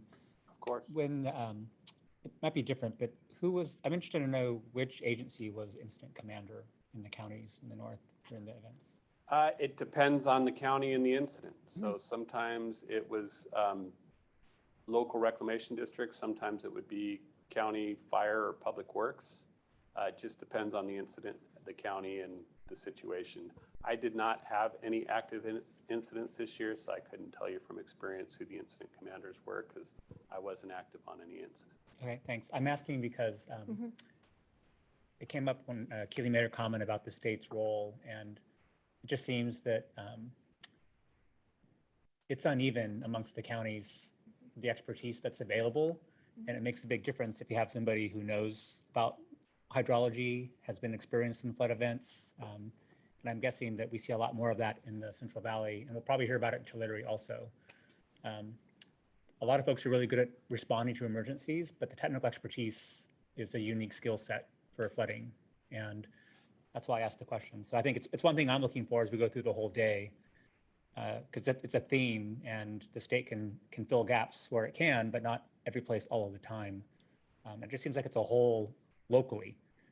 You guys have great experience, and some counties probably have really good staff, but I don't think all counties have those resources. So. And I just emphasize in the areas where there is local expertise that we continue to rely on that as a starting point. Yes, the state, federal, we're working a lot better together now than we were 15 or 20 years ago. I can tell you that from experience. The coordination between agencies has gotten better every flood event since I've been in this business. So that's something that we got to keep going down that path and keep getting better all the time. So that's great. But where there's local expertise, we need to rely on it, because sometimes the old farmer comes out and tells you what's going to happen and nobody believes them. And the next day, that's exactly what's happening. So we've always got to rely on that expertise. Yes, those old farmers are ones who have resources, but let me make an observation here. I do know that counties, depending upon their resources and their organizational structure and whether they have a lot of staff, they're going to define who that person is. And some are able to have an OES office, and others it might be their emergency response folks. But I'm thinking that one of the benefits of this coordination, local, state, federal, is the regional flood management planning program. Because I know up in our area in Sacramento, being able to communicate through that and create joint evacuation plans, joint who you call on plans, joint backup plans, joint how you get started, and the fact that you could so quickly have that phone conference meeting set up, I think is really what does that. No one can, you're all the ones who think about flooding when it's dry, but not the police officer, the fire chief, the OES person who's wondering about fires and all that. So I think the RFMPs are essential.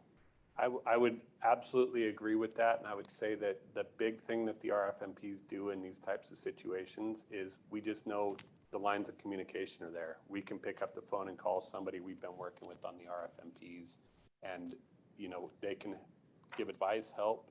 Do you need more resources? We have some available. We can share them with you.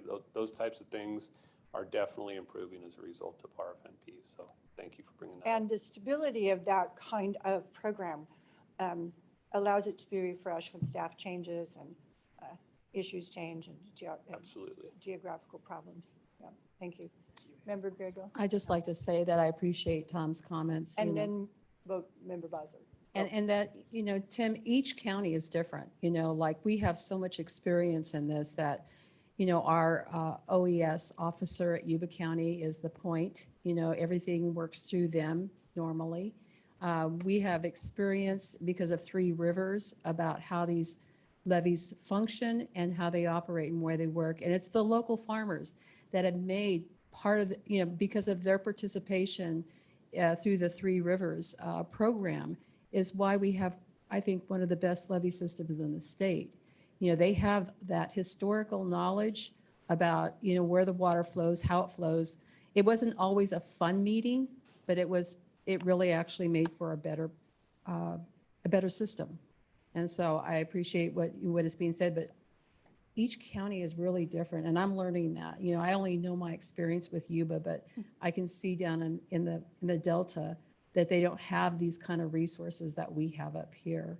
And I think the coordination between the farming community, the locals, and then the state comes in.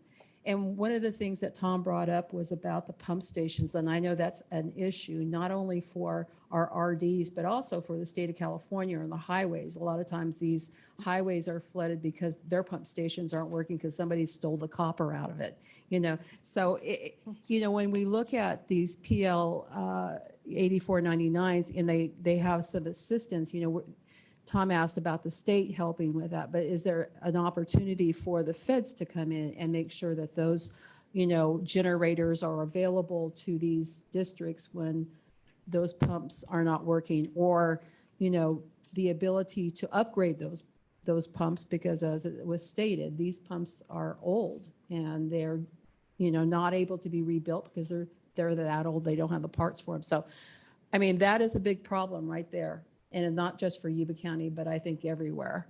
Call that old farmer. Okay, thanks. Member Bosler? You were waving.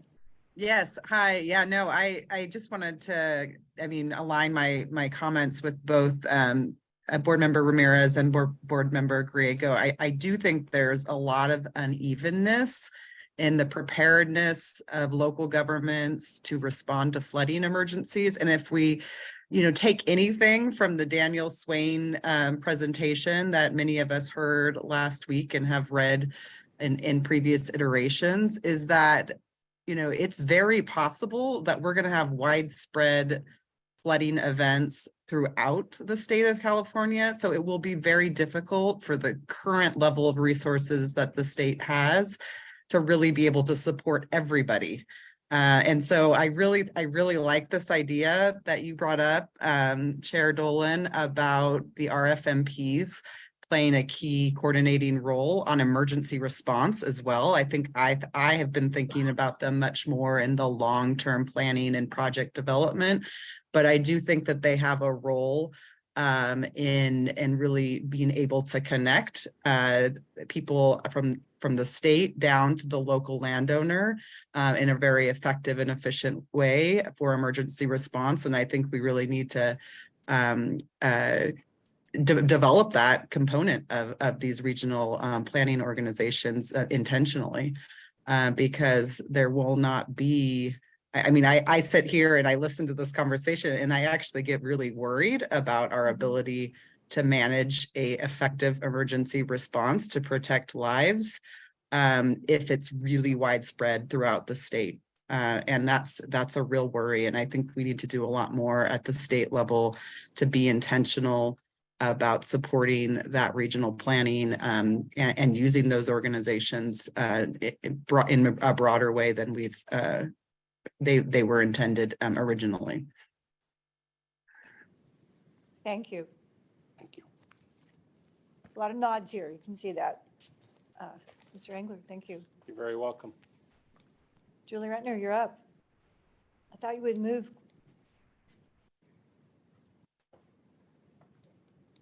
Oh, the next one's online, Mr. Schwartz. Good morning. It is still morning. It is still morning, yes, just barely. Good morning, President Dolan, members of the board, and new Executive Officer Lee. Really looking forward to working with you. And thank you to all of the board staff for your cool presentations today. It's fantastic to hear about all the things that are happening around the state to respond. So I have some slides to share with you. I'm Julie Rentner. I'm the president of Reclamation District 2092, which in partnership with Stanislaus County is leading the development of the Mid-San Joaquin River RFMP. I'm also the president of River Partners, not-for-profit organization who works on habitat restoration in the floodway. So I apologize, I pulled these slides together kind of at the last minute. Our partners at Stanislaus County would love to have been here today as well to share what they've been up to. They're the incident command lead for flood here in Stanislaus County, and they've been doing a tremendous job. But I have a few slides just to take you down to the ground about how things are going. I wanted to quickly, let's see. Can I advance these slides myself? Oh, this one. There we go. I wanted to quickly just, remind the board that in this part of the flood system, a tremendous partnership has developed over the last couple of decades with the U.S. Fish and Wildlife Service to transition the primary floodplains of the San Joaquin River here in certain locations that are particularly flood prone into flood compatible habitat land uses. So the map on the left is the current boundary of the National Wildlife Refuge's Acquisitions Authority. And on the right is the map of the Mid-San Joaquin region, red lines being the state plan of flood control levies, and yellow areas being those lands that are protected by those state plan of flood control levies. So we have had some, let me see if I can go back a little bit. There we go. I just wanted to point out that in 97, the map on the right-hand side here is our 1997 flood extent and the places where the levees in the system failed. So the Mid-San Joaquin region, kind of running from Vernalis down to the Merced confluence, had a real concentration of failures and problems in the system up by Vernalis and the San Joaquin and Tuolumne confluence. So most of the efforts that have been done to reconnect floodplains and repurpose some of those flood-prone lands have happened right there. We still have, and this is just a nice illustration, we still have a couple major transportation arteries, Highway 132 and Grayson Road, that cross over these wide reconnected floodplain areas, and those are always a bit of concern when the river is high for months. Tens of thousands of people rely upon these arteries to get back and forth between Modesto and jobs in the Bay Area, as well as folks on the west side of the valley who live on the west side of the river rely on these arteries to get to hospitals and grocery stores and other facilities in Modesto. We've been able to do some nice drone footage to kind of check out how things are going. This is an image from February of this year of Dos Rios Ranch and a little bit of the San Joaquin River National Wildlife Refuge Three Amigos project, which this board adopted modified maintenance manuals for in January. And you can see acres and acres of, this is restored floodplain habitat that's functioning exactly as it was designed to. So we already looked at those maps. We have had some issues. These are rural levees across this region, and similar to what folks have described already. Here's one of the bigger examples that we have of a erosion site. So far, the improvements or the repairs that have been made under this emergency for the last 3 months have been done by the locals with some technical oversight and a little bit of support from Stanislaus County and DWR.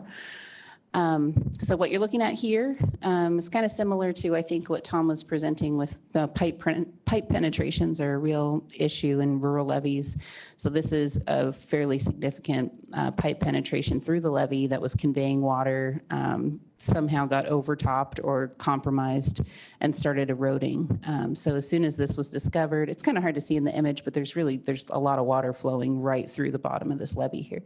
As soon as this was discovered, the local district was able to pull together with local resources to patch this up before it completely failed, and they're monitoring it and tracking it today. We alerted Stanislaus County and they alerted the state about this. The state sent out an engineer to look at it, said the repair looked great. There's several other examples, a handful of examples of similar activities that have happened over the last few months, but locally we do have the equipment and resources, I think, to handle most of these. I'll point out to an earlier conversation that this erosion event is a pipe penetration that's been inspected over and over again every single year, never identified as a problematic penetration. So we're learning a lot about, all of the inspection reports, the items that are identified and the items that are not identified. I'll describe that our levees are squishy. Oh, sorry, to locate where that is right there. The levees across this region are very squishy. We're concerned. They have water, 4 or 5, 6 feet of water sitting against the toe, and it will be like that for the next couple of months. So we're expecting to find more instances of seepage boils and penetration failures as we go. We've had a couple instances in the last 2 months of the county having run out of sandbagging supplies and visqueen that we've had to then figure out what we're going to do or put in requests and hold off until that can come. But it hasn't been risking life as yet, but risking some property.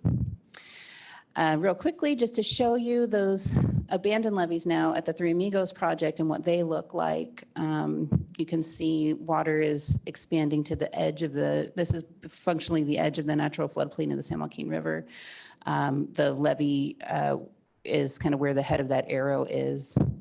That's now the abandoned levee. But you can see we're not out there flood fighting and trying to keep water off of that ground. And there hasn't been a single emergency response request from the Three Amigos project. There won't be. And that's because the water is going through designated breach sites. So this is just an illustration of where the levee was breached a few years ago to let that water in. We have similar hydrostatic pressure on both sides of those abandoned levees. So we're not expecting a lot of movement as a result of the high water now. We've been taking a look at the restored floodplain in boats. So here's an image of the refuge manager taking some folks out to take a look at the Three Amigos site underwater, make sure that that we have good knowledge about where there is velocity, where there is potential for erosion, where there might be trees or other debris falling into the system. When things look pretty stable and steady, as you might be able to see on this image, the water is pretty still. There are areas of higher velocity down in the river channels through this area, but it's mostly still water sitting on the floodplain. Oops. Sorry. Not very good. There we go. Something we haven't talked about yet today is wildlife. There is a wildlife emergency response underway right now by the U.S. Fish and Wildlife Service and California Department of Fish and Wildlife to rescue riparian brush rabbits from the floodwaters. There's an image of one there. About 200, just over 200 rabbits have been pulled from, their stranded locations in trees or on isolated islands in the middle of the big flood and moved to higher ground. There's a shortage of riparian habitat for them to be moved to. So we're seeing high population densities in those areas that are suitable habitat for the bunnies. And these are state and federally listed. So that's why there's such a strong response to protecting them. However, fish and birds doing great out there, and we don't have any concerns about rescue operations for them.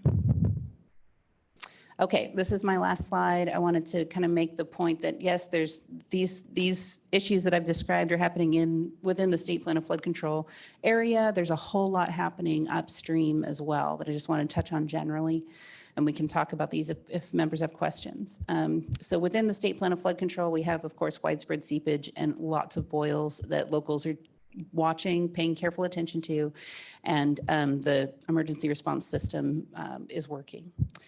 We have, like I mentioned, a couple instances of running out of sandbags and things, but I think the collective is working hard to make sure that doesn't happen again. Highway 132, as I showed you in that image earlier, as a main artery from Modesto to the Bay Area, there is a boil developing there. Caltrans is engaging on fixing that. The Grayson Road, which is the main artery between the community of Grayson and Wesley on the west side of the river over to Modesto, was closed for a couple weeks and is currently down to it's reopened, but just one lane. That road has been identified in small communities flood risk reduction planning projects and core feasibility studies as a bridge that should be elevated to be able to accommodate flows, especially as the climate models project we're going to have higher flows. Right now, Grayson Road Bridge is sitting at the water surface elevation. You may have seen in the news, we've had a few evacuations. Camp Catfish is a mobile home, an RV facility on the west side of the levee near Crow's Landing in Stanislaus County. They've been evacuated twice, and we don't have good places for them to evacuate to. So what happens is the residents of this facility wind up lined up on the edge of the rural highway until the water goes back down. That needs to be fixed. It's not an acceptable outcome. Let's see, we've had some reports of seepage around dairies. There's multiple facilities in the floodway and near the state plan of flood control levees where the biggest risk to failure of those levees would be dairies going under. And so working with the dairymen in this area, we know there's at least 3,500, maybe more, dairy cows and heifers that need to be moved. And folks have been looking for places to move those cows. The entire valley is overwhelmed. There are not emergency locations to move cows and heifers at this point. So those folks are working hard to see if there's muscle wall or other kinds of emergency deployments that could be done to just try to keep water from destroying those facilities. Upstream of the state plan of flood control, the west side drainages have been incredibly flashy and caused a lot of stormwater related damages in small communities, particularly around Greason and Wesley. But Patterson and Crow's Landing and Newman have also had their incidents of storm related high water in town. Modesto has had, oh, and I should mention Grayson has been evacuated one time as a result of fear, the forecast looking like we're going to get higher than we did. In Modesto, there's also a similar situation in Mobile Home Park that had to have, well, there was a not mandatory evacuation, recommended evacuation. City of Modesto has been doing a really tremendous job tracking flows, working in coordination with Turlock Irrigation District on dam operations. Turlock has a great forecast-informed reservoir operations team who's already working. My understanding is they're already working with the Corps on variations to their, releases based on their forecast-informed reservoir operations data. And they're doing a great job working with Modesto to make sure that folks know when water's coming down and where it's going. Joe, you're going to share my frustration when I say that still one of the biggest challenges with being able to release in flood events like this in the lower Tuolumne is the unimpaired flows coming off of Dry Creek and unmanaged flows coming off of Dry Creek. And is there something that can be done about that? Let's see, Merced River Corridor, I just wanted to mention there's been some pretty widespread flooding down at the lower few miles of Merced. We know that the forecasts have been high and the releases have been high. It's not unexpected, but it is causing agricultural land damage, which will require repair. I should say none of the state plan of flood control facilities in this region are eligible for PL 8499. And so repairs and response to this event in these areas is going to require assistance from other places. That's what I got for you. Questions, responses, and thank you for your attention. I see none. Thank you. Thanks for the, member Countryman, you have something, or are you waving at her? Just wondering if the coyotes are chasing those bunnies. Yeah, there's actually quite a lot of coyotes out. Yeah, we're getting silly. All right. Thank you for that information. It sort of brings into perspective immediately all of the intermittent news stories you see. I appreciate that. You're welcome. Thank you for putting this workshop together. It's important. All right. Any hands up? Don't see that. Shane Schwartz, are you with us? Do we see him at all on the logged in? Yes, you should be up shortly. Good afternoon, board. Can you hear me? It is the afternoon. Yes, we can. Good afternoon.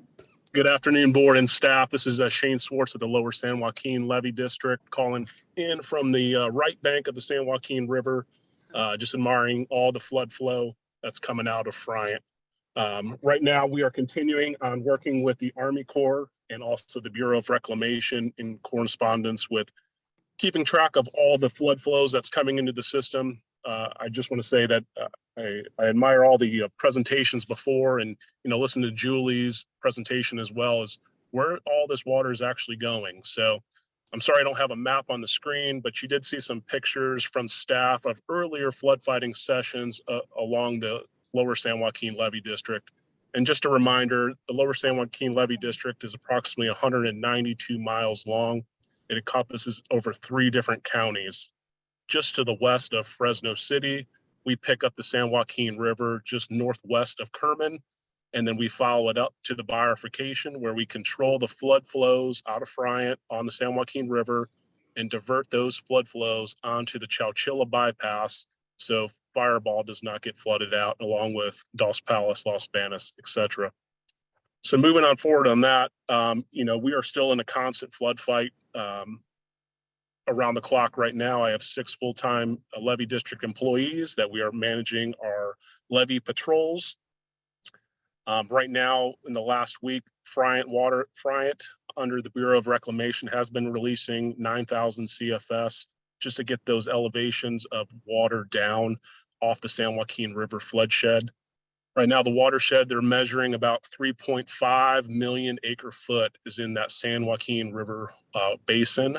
So Millerton Dam can hold about 500,000. So essentially they need to empty out Millerton about 5.5 times before all that snow melts. So we are in the hustle mode to move as much water as possible out through our system safely to protect life and property. We've been very successful in the last 4 months. Again, I hear some of the flood fighters are, they're getting back home and everything. It's for the lower San Joaquin, this is just the pregame. This is not, we haven't hit the flood season yet of the hardcore melt that we're going to have and the issues that we're going to have come the next 30 days with this warm up. Moving along, so that river channel is about 8,000 capacity. We're over that right now. We're at 9,000 right now into that San Joaquin River just to get this thing drained as much as possible. Going up the Chowchilla bypass, that channel capacity is rated at 5,500. As of this morning, we're at 7,200 CFS pushing up north on that Chowchilla bypass. And I have the river gates going down into the Mendota pool that directly leads into the city of Mendota and also Fireball. We have those cinched down, so we're only allowing 900 CFS down the old San Joaquin River. We always have to watch out because, and we're definitely in correspondence with the Kings River as well, because the first 4,750 CFS that is released off the Kings River is going to come north on that James bypass through that Crescent Weir. So we can't over queue that channel on Mendota and Fireball. So that is the main purpose of this Chowchilla bypass. And we've been safely working with the city of Fireball and also the city of Mendota of keeping them as dry as possible throughout this flood fight. I just want to note as well, we've had about 7 as of this morning, major sites that we've requested help through the county and then also up to the FOC, along with some of these projects kicking over to Cal OES, then to DGS.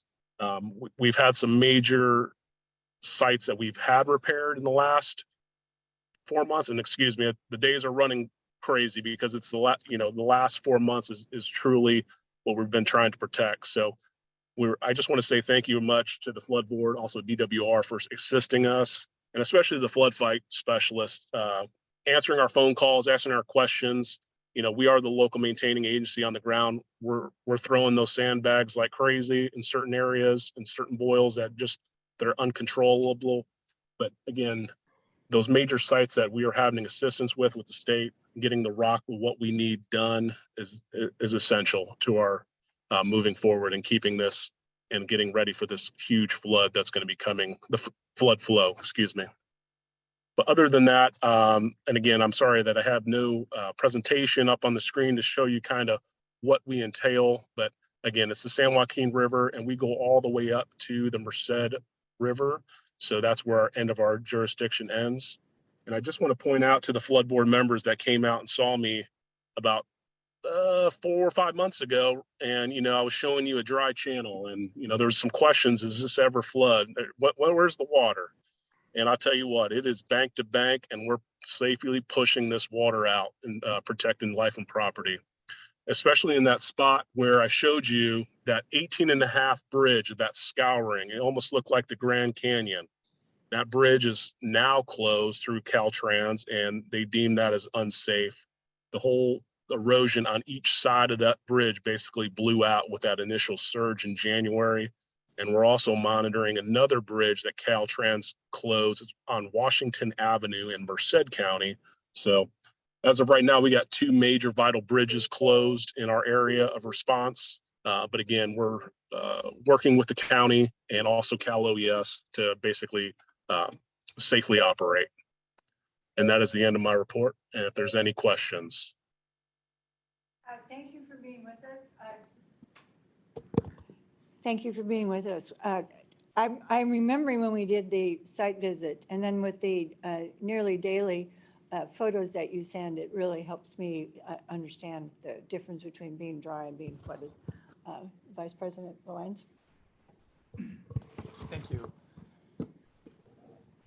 Mr. Schwartz, thanks for the presentation. Question for you. In addition to Mendota and Firebaugh, are there any other small rural towns that are along that riverway you're worried about? Yes, sir. So, I have a good board that's, some of my members been on my board for 20, 30 years, and they tell me stories of how certain floods have affected certain areas. Also, certain floods, great floods of 82 has touched all the way to Los Banos. Floods of 1969 has touched Los Banos. So I have members on my board that tell me back in 69 that they rowed a boat from Los Banos all the way to Merced with the amount of water that was pushed out into that area because of levees that have failed. So, but our major, to answer your question more, it's mostly right now it's Firebaugh, Dos Palos, Mendota is our main concern. Obviously, if that water busts on that left bank of the Fresno County, it's going to seep down into Tranquility as well. So it's going to be all the disadvantaged communities that it's going to be flooding out. Thank you. Board member, member Countryman? Shane, this is Joe Countryman. As I recall, in 82 or 83, that the flows in Chowchilla bypass reached over 10,000 CFS, even though it's designed for 5,500. Is my recollection correct about that? Good afternoon, Joe. Yes, you are absolutely correct. Also 82, 97, and 17, we safely pushed up to 10.5 through that Chowchilla bypass. Yes, sir. That's amazing. I think But you the can expect a lot of erosion there. Yeah, absolutely. The erosion and the amount of sediment that gets pushed through there. Right now, Mr. Countryman, the main focus, we can push over Q in that area as long as the Merced Stream Group, those dump and fill reservoirs up there, and also Hidden and Buchanan Dam, do not dump. In January, we had that perfect storm where Merced Stream Group on those 4 dump and fill dams, we were having the Dead Man Creek, Owens Creek, Black Rascal. Those were all filled to capacity pushing into our system, along with Hidden and Buchanan Dam that were operated by the U.S. Army Corps of Engineers. They were dumping about 3,500 each, along with what we were getting from the San Joaquin River off of Friant. So, it's kind of it's a good thing that Hidden and Buchanan Dam are not they are stable, and then we're not getting anything off the Merced Stream Group. So we're able to go a little bit higher on that Chowchilla bypass safely. Shane, one other question. We've experienced a lot of subsidence on that east side bypass and Chowchilla Canal bypass. As your people that are out inspecting it, have they seen any impacts from that subsidence out there? Yes, sir. That's a great question. So that hole on 18.5 bridge where that subsidence under the U.S. Bureau mapping system comes into play, we're getting tremendous force of water rushing down almost into it seems like it's rushing downhill into a hole into that subsidence zone. Obviously, and it creates a major backup where you saw those pictures today of that wave wash protection. That's 4.4 miles of plastic and sandbags.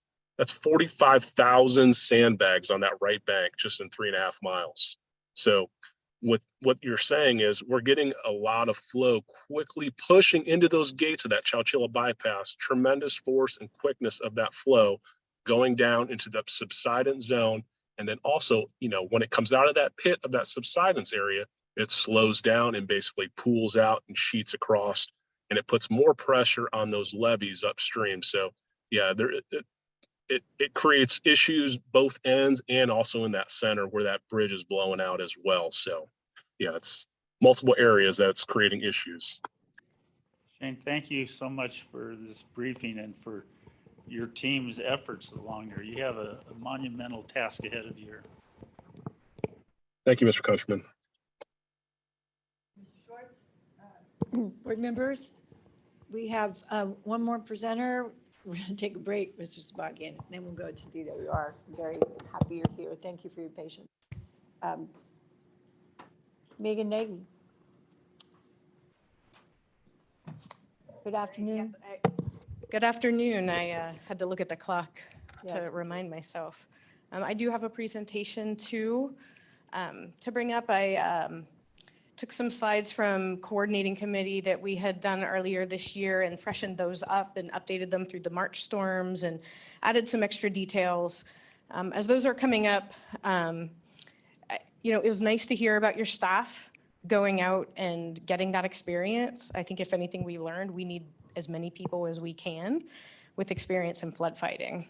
I'm Megan Nagy. I am Deputy Manager of 3 districts in Yolo County and Colusa County, Reclamation District 108, the Sacramento River West Side Levee District, and the Knights Landing Ridge Drainage District. We also serve as the lead for the Mid and Upper Sac Regional Flood Management Plan.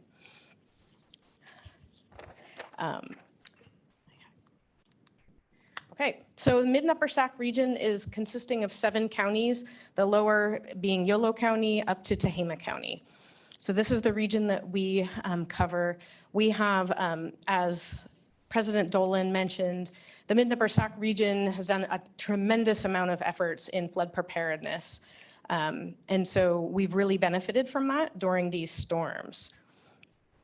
We had impacts to the levee systems, the Sacramento River, the Colusa Basin Drain, the Sutter Bypass, some of the creeks up near Chico and Butte Creek and Cherokee Canal. So I'll talk a little bit about those. I'll go over our emergency response efforts, some damages and reflections and next steps. So in 2014 to 2016, we got a $1.2 million grant as a region to have emergency response. And so we developed emergency operations plans, we developed unified commands, created all those relationships, a lot of them which hadn't been established previously, and we created a basis for our emergency response. I started at Reclamation District 108 in January of 2017. Similar to you, sorry that your first days on the job, Mr. Leaf, are now in the flood. But yeah, I started in like, as I was coming in, the storm was coming in and my boss was like, I hope you're ready. So, but these plans saved me. I came in, I knew how to flood. I knew flooding. I had done that before, but I didn't know the area. The region was different to me.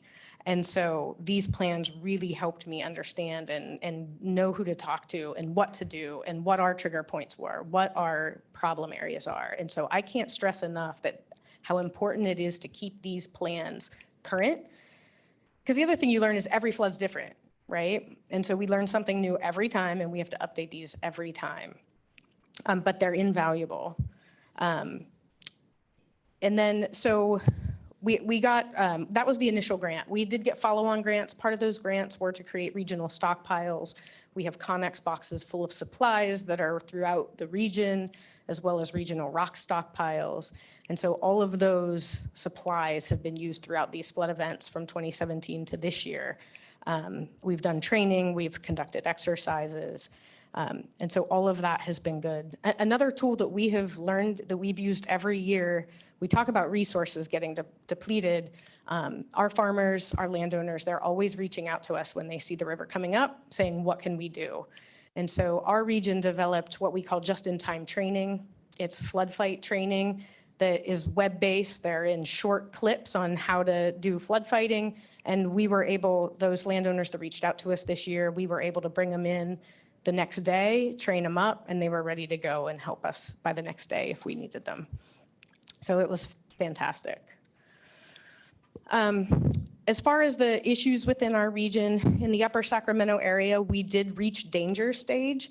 Didn't last long, so we didn't have an issue, but we did get to danger stage. We had debris blockages under bridge, road damage, and some erosion in that area. In the mid-Sacramento region, which is more where my districts are, we had levee slips, we had seepage, we had boils, and frankly, we're gonna get out, in my district, we're gonna go out in about 2 weeks and we're gonna do our erosion survey and see how they fared. It's really hard to tell from the land side. So we're gonna get on a boat and go check out if we have any significant erosion. The Colusa Basin drain, we did reach monitor stage there as well, prolonged saturated conditions, which caused major slips. Not just a Reclamation District 108, but I saw some of the state maintenance areas that are on that same system also had slips. So that's a really common problem for us. Wave wash is also a really common problem for us. I think we got really, really lucky that the high wind event was before the water came up in the drain. Had the water been up in the drain when that wind event came through, I think we would have seen massive amounts of wave wash damage because that becomes a lake out on the Colusa Basin drains only levied on one side. So the other side just spreads out. So we got lucky there. The bypass systems, all 3 weirs flowed in our region, the Tisdale, Colusa, and Moulton weirs, and all reached monitor stage. The high winds this year are something that our emergency plans are going to have to adapt to. That is not something we had ever experienced. RD 108, I'm trying to think of what year it was. I think it was 2019. We did get a FEMA grant, hazard mitigation grant, to put an emergency backup generator at our office so that our office and shop could continue to operate during flood events. And while Colusa County was on the high winds seemed to end right there at the border of Yolo and Colusa counties. So our office didn't see the extreme winds that you saw down in like Yolo and Sacramento counties. We did get intermittent power outages that it was able to come on. But we did lose power at one of the pumping plants. So luckily our biggest pumping plant stayed online. We were able to keep up with it, but we were probably within 2 days of not being able to keep up with it before PG&E came online and restored our power. Our neighbors across the river in RD 1500 also lost power to their pumping plant, and Robbins was probably 1 day away from needing to evacuate due to interior drainage. So this wasn't river flooding. This was just our inability to keep up with getting the interior water out. And so that really shined a light on, we need to figure out a focused effort on how to make sure that we can keep those pumping plants running during an event.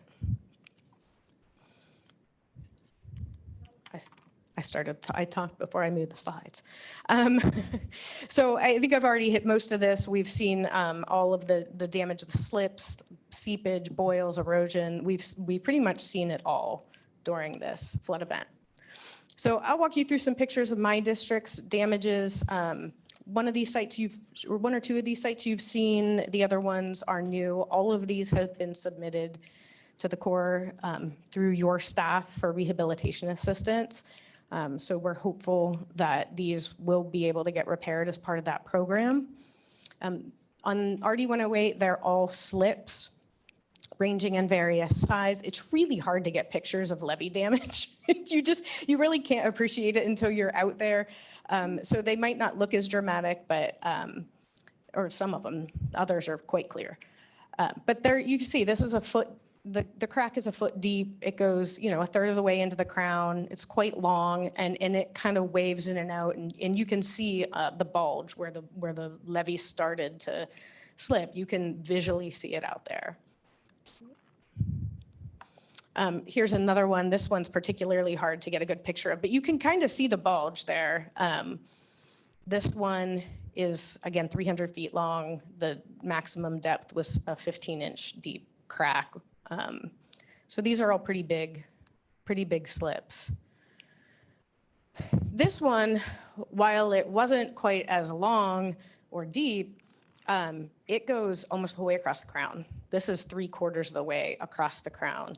The picture on the right, you'll see we had to bridge the site to be able to continue flood patrols during there. If we hadn't have done that, we wouldn't have been able to get through to do flood patrols. And then this is the one you have seen before. This one we ended up having to cover, I think 3 times, maybe 4 different times. The winds had blown it off so many times that we had to keep going out and it kept continuing to move. This one is our most significant slip that occurred. And then in Sacramento River West Side Levee District, in RD 108, we get slips. On the Sac River, we get erosion and boils. That's how our system works. So Sac River West Side Levee District had a pretty significant boil. We did, as you can see, we put a sandbag ring, and then we noticed it was continuing to flow dirty. It wasn't stopping. And so we called for technical assistance. We had the state and the Corps come out, and they recommended we raise it. And unfortunately, when we raised the ring, it just moved over. And so it was like, you don't want me here? I'm going to pop up over here. So right next to the ring, we just got another really big boil. So they created another ring around that. So, I mean, luckily, the River Forecast Center had predicted we were going to go to 51 feet, which is our flood stage. And when we hit that, we switched from 12-hour to 24-hour flood patrols. We had already been scheduled our crew to go on 24-hour flood patrols. And even though the river wasn't going to get quite that high, the superintendent and I said, well, let's do it anyway. It's good practice for the guys to learn, do it in the dark. And this is when this happened. So we were lucky that we were on 24-hour patrol and were able to catch that.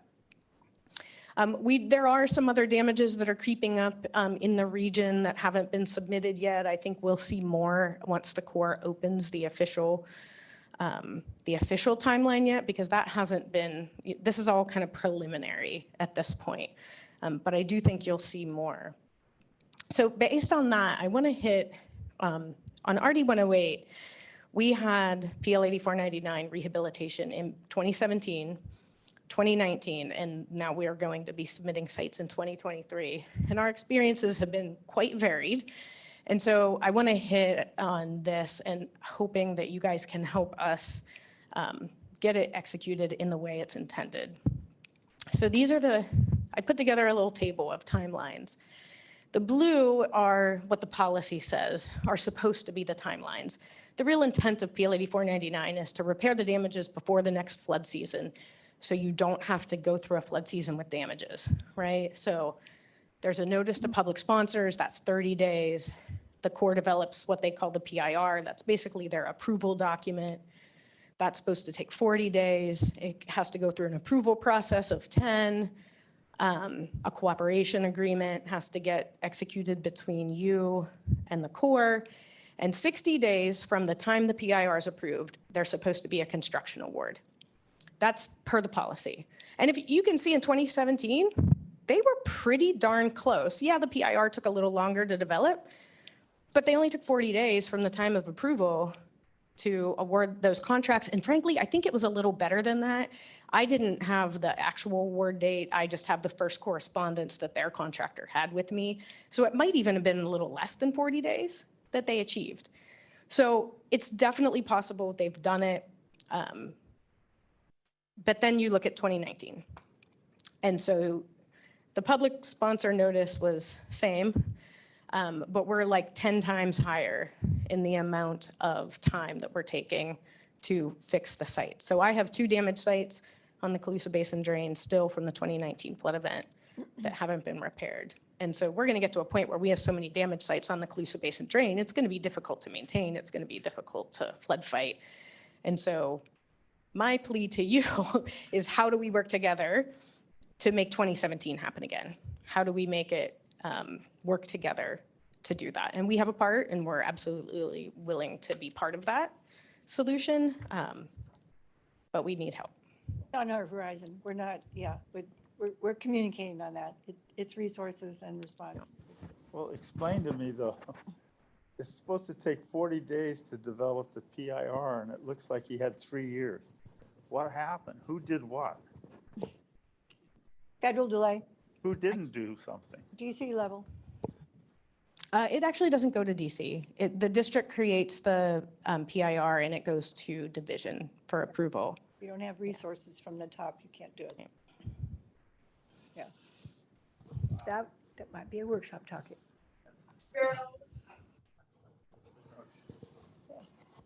Any board comments? Our board clerk has indicated that we do have a virtual participant who wants to make a comment. Do you want me to get through my last 2 slides, or do you want me to? I want you to get through. Yeah. I thought you were. Oh, no, that's okay. Please. So just some reflections. We did dodge a bullet, right? The reservoirs were empty. And had those been just at average capacity. We would have been at conservation or in flood pool by mid-January. We would have doubled our patrol times in January. We probably would have had a little bit of a reprieve in February, but frankly, we would still be out there flood fighting right now if those reservoirs weren't full. Shasta gained more than 2 million acre feet from January to now. That's insane, but they had all the room. So they haven't had a single flood release for this whole event. All of the flood that we've seen have been all natural flows that have been from the actual events. Normally, the way it works in our system is the Bureau lets those natural flows pass us, and then they start their flood releases, so they're not hitting us at the same time. So it just prolongs when we have that flood stage. Well, that prolonged stage would have been extreme. And for us, that's when we get damage. Duration is what causes our damage. We don't usually see the seepage for a couple weeks. When the seepage starts, then the boils start, and with every successive event, as the levees stay wet, we just get more and more damage. So, that's a awakening for us, I think, of we need to prepare for the reservoir starting at their average capacity, if not a high capacity, and how are we going to deal with that? We realized if we would have had to go into 24-hour patrols per our plan, we were going to use all of our staff on just patrols, and we weren't going to have anybody to be able to respond. So we were going to start needing to pull from other resources to not have our staff do all of the patrols. We'd have a lead and we'd have another person. So our resources would have been significantly drained. So as far as I think reflections on what we need the board and DWR to advocate for opening of PL 8499. I realize that the San Joaquin is not ready yet, and frankly, probably won't be ready for quite some time. And so how do we get soon the Sacramento River system, the northern system open so we can start getting our repairs going? I think this highlights the need for continuing the flood maintenance assistance program. That has been a wonderful program. It has improved our ability to maintain and keep better levees. So thank DWR for continuing that program. That's been amazing. It really highlights the need, I think, everybody that's talked today for continued funding to address damaged sites. We're gonna have a lot more damaged sites, some that aren't eligible for federal assistance. There's gonna be a lot of money needed when these waters go down. And all these various programs that have been established, flood system repairs, storm damage, deferred maintenance, they're all gonna need plus up to deal with this. We're all gonna need to update our flood plans, do trainings, have AARs, and then as Board Member Bosler had mentioned, the need for continued funding for the regional flood management planning. They were invaluable to us during the event, being able to coordinate amongst the region and then it just helping also the region with simple things like what to submit to FEMA for reimbursement. Our costs for FEMA, our most significant costs are like $200,000 in power bills. Some of the districts hadn't even thought about submitting their power bills to FEMA. That's a huge dollar amount. So just little things like that are super valuable that the region can help the others, but we need to be able to continue that throughout this. So I will stop there now. I think you've given all of us our marching orders, so thank you for that. Comments or questions, board members? Let me call on our virtual participant and then we'll take a break. Ryan Jones, who is it, please? Matt Zadar from San Joaquin County. Mr. Zadar? Are you online? Are you unmuted? I'm unmuted now. Good afternoon. Good afternoon. I'm glad to be here. Good to see everybody. We did not, I was kind of short notice and I didn't want to do anything too hasty. We could show up. We got a lot of really good videos and a lot of good photography, a lot of drone footage of where we have experienced damage, both within the federal and the non-federal systems. But I just want to give you a couple of highlights. And I want to endorse everything that RD 108, what Megan was saying in terms of the PL 8499 flood maintenance and assessments and, the need for ongoing training. But the short and sweet of it, I don't have it all broken out, but in summary of damages, we did the cost repair damages for the San Joaquin Flood Control Water Conservation District facilities is about 26 million. And that includes some slumps and slides and problems on Mormon Slough and the Calaveras and other areas where we're still assessing damages because we either couldn't get in there, it wasn't accessible, or we're waiting for the water to get down. So we prepared our initial damage assessments and got them into the OES, who did a really fine job this winter. I was, considering they've got a lot of training between the fire, COVID, and the drought mobilizations of the EOC. The flood was just piled on top, but they really had gotten their experience and training on the job and did a great job. Our own staff emergency costs are not that high, $300K or so.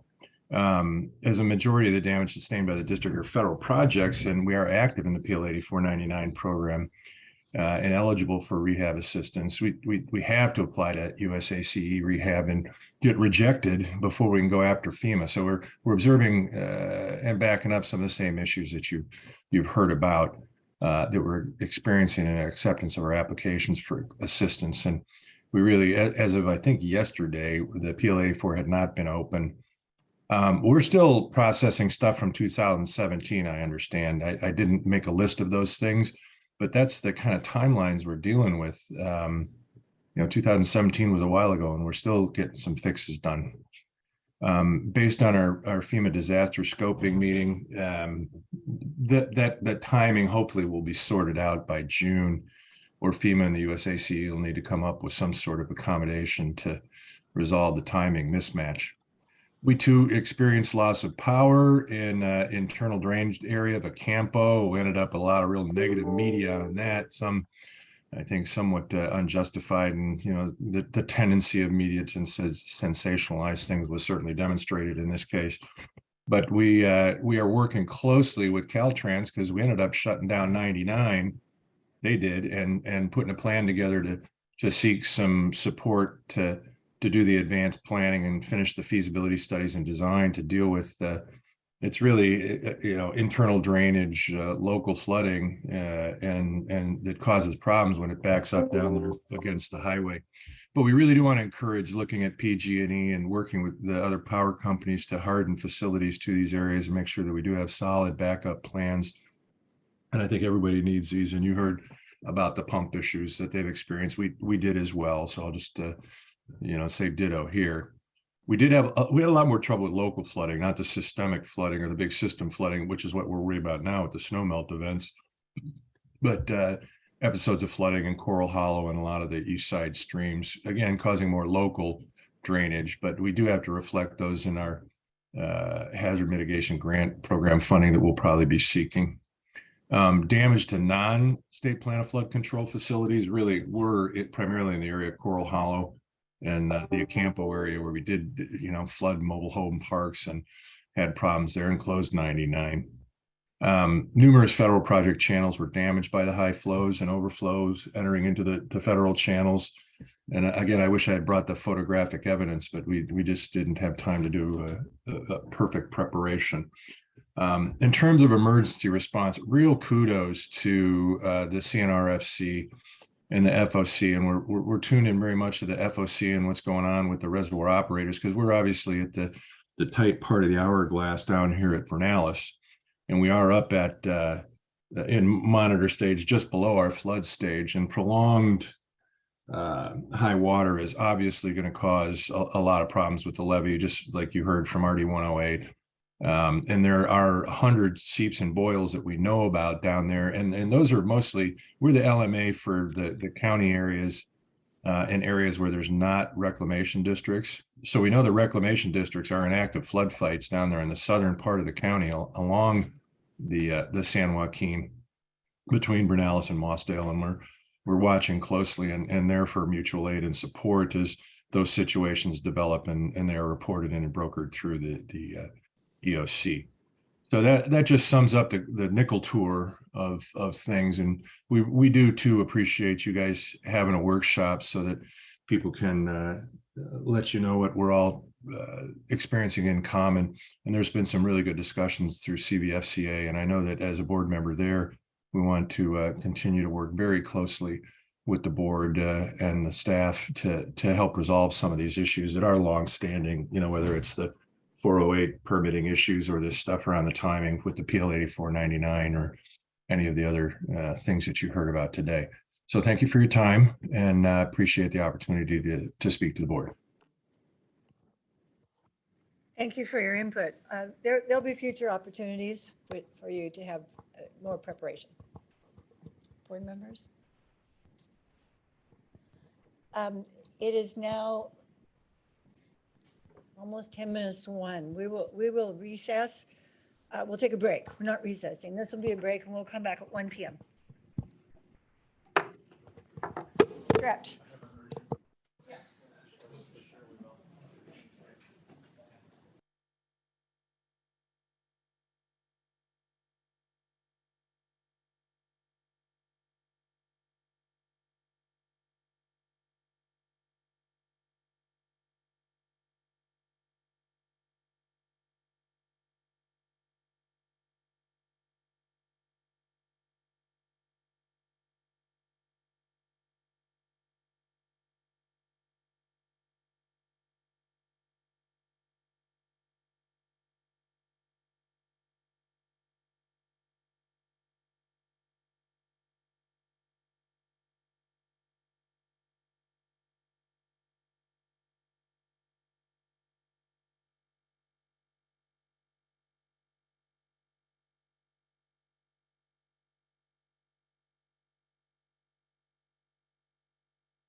That's my nagging injury all the time.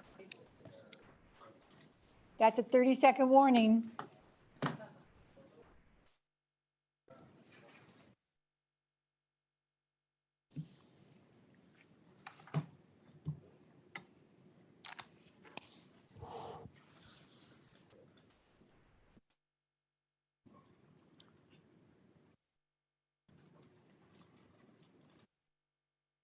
I'm missing 2 members. I see Member Johnson, he's here. Member Ramirez? He's just here. You are. Yes, I see you. Member Bosler. All right, the board will reconvene from its break. Thank you all back. I know we're working through lunch. We will have some information presented to us by Mr. Michael Sabagian. Very glad that you're here. And then I understand you're going to show us a video of the press briefing. Yes, it's available. It's queued up, ready. Oh, all right. Well, you're on, and thank you for your patience, and I'm very glad you're here. But we Great. know how very busy DWR is. Thank you very much. Am I loud enough to hear online? Looks like it. No one's. That's good. No one's Good afternoon, Board President and board members and the audience here and online. I am the Executive Policy Advisor to Gary Lipner at the department, and I mainly support, actually a lot of my activities is related to Division of Flood Management, so I participate and help out a lot with their activities as part of that process. I'm supposed to cover the San Joaquin River, but you've had 3 presenters that did an excellent job of giving you on the ground exactly what's going on, much better than I can. I will give you some highlights about what we're doing at Flood Operations Center at FOC, and it should be a short presentation on my part.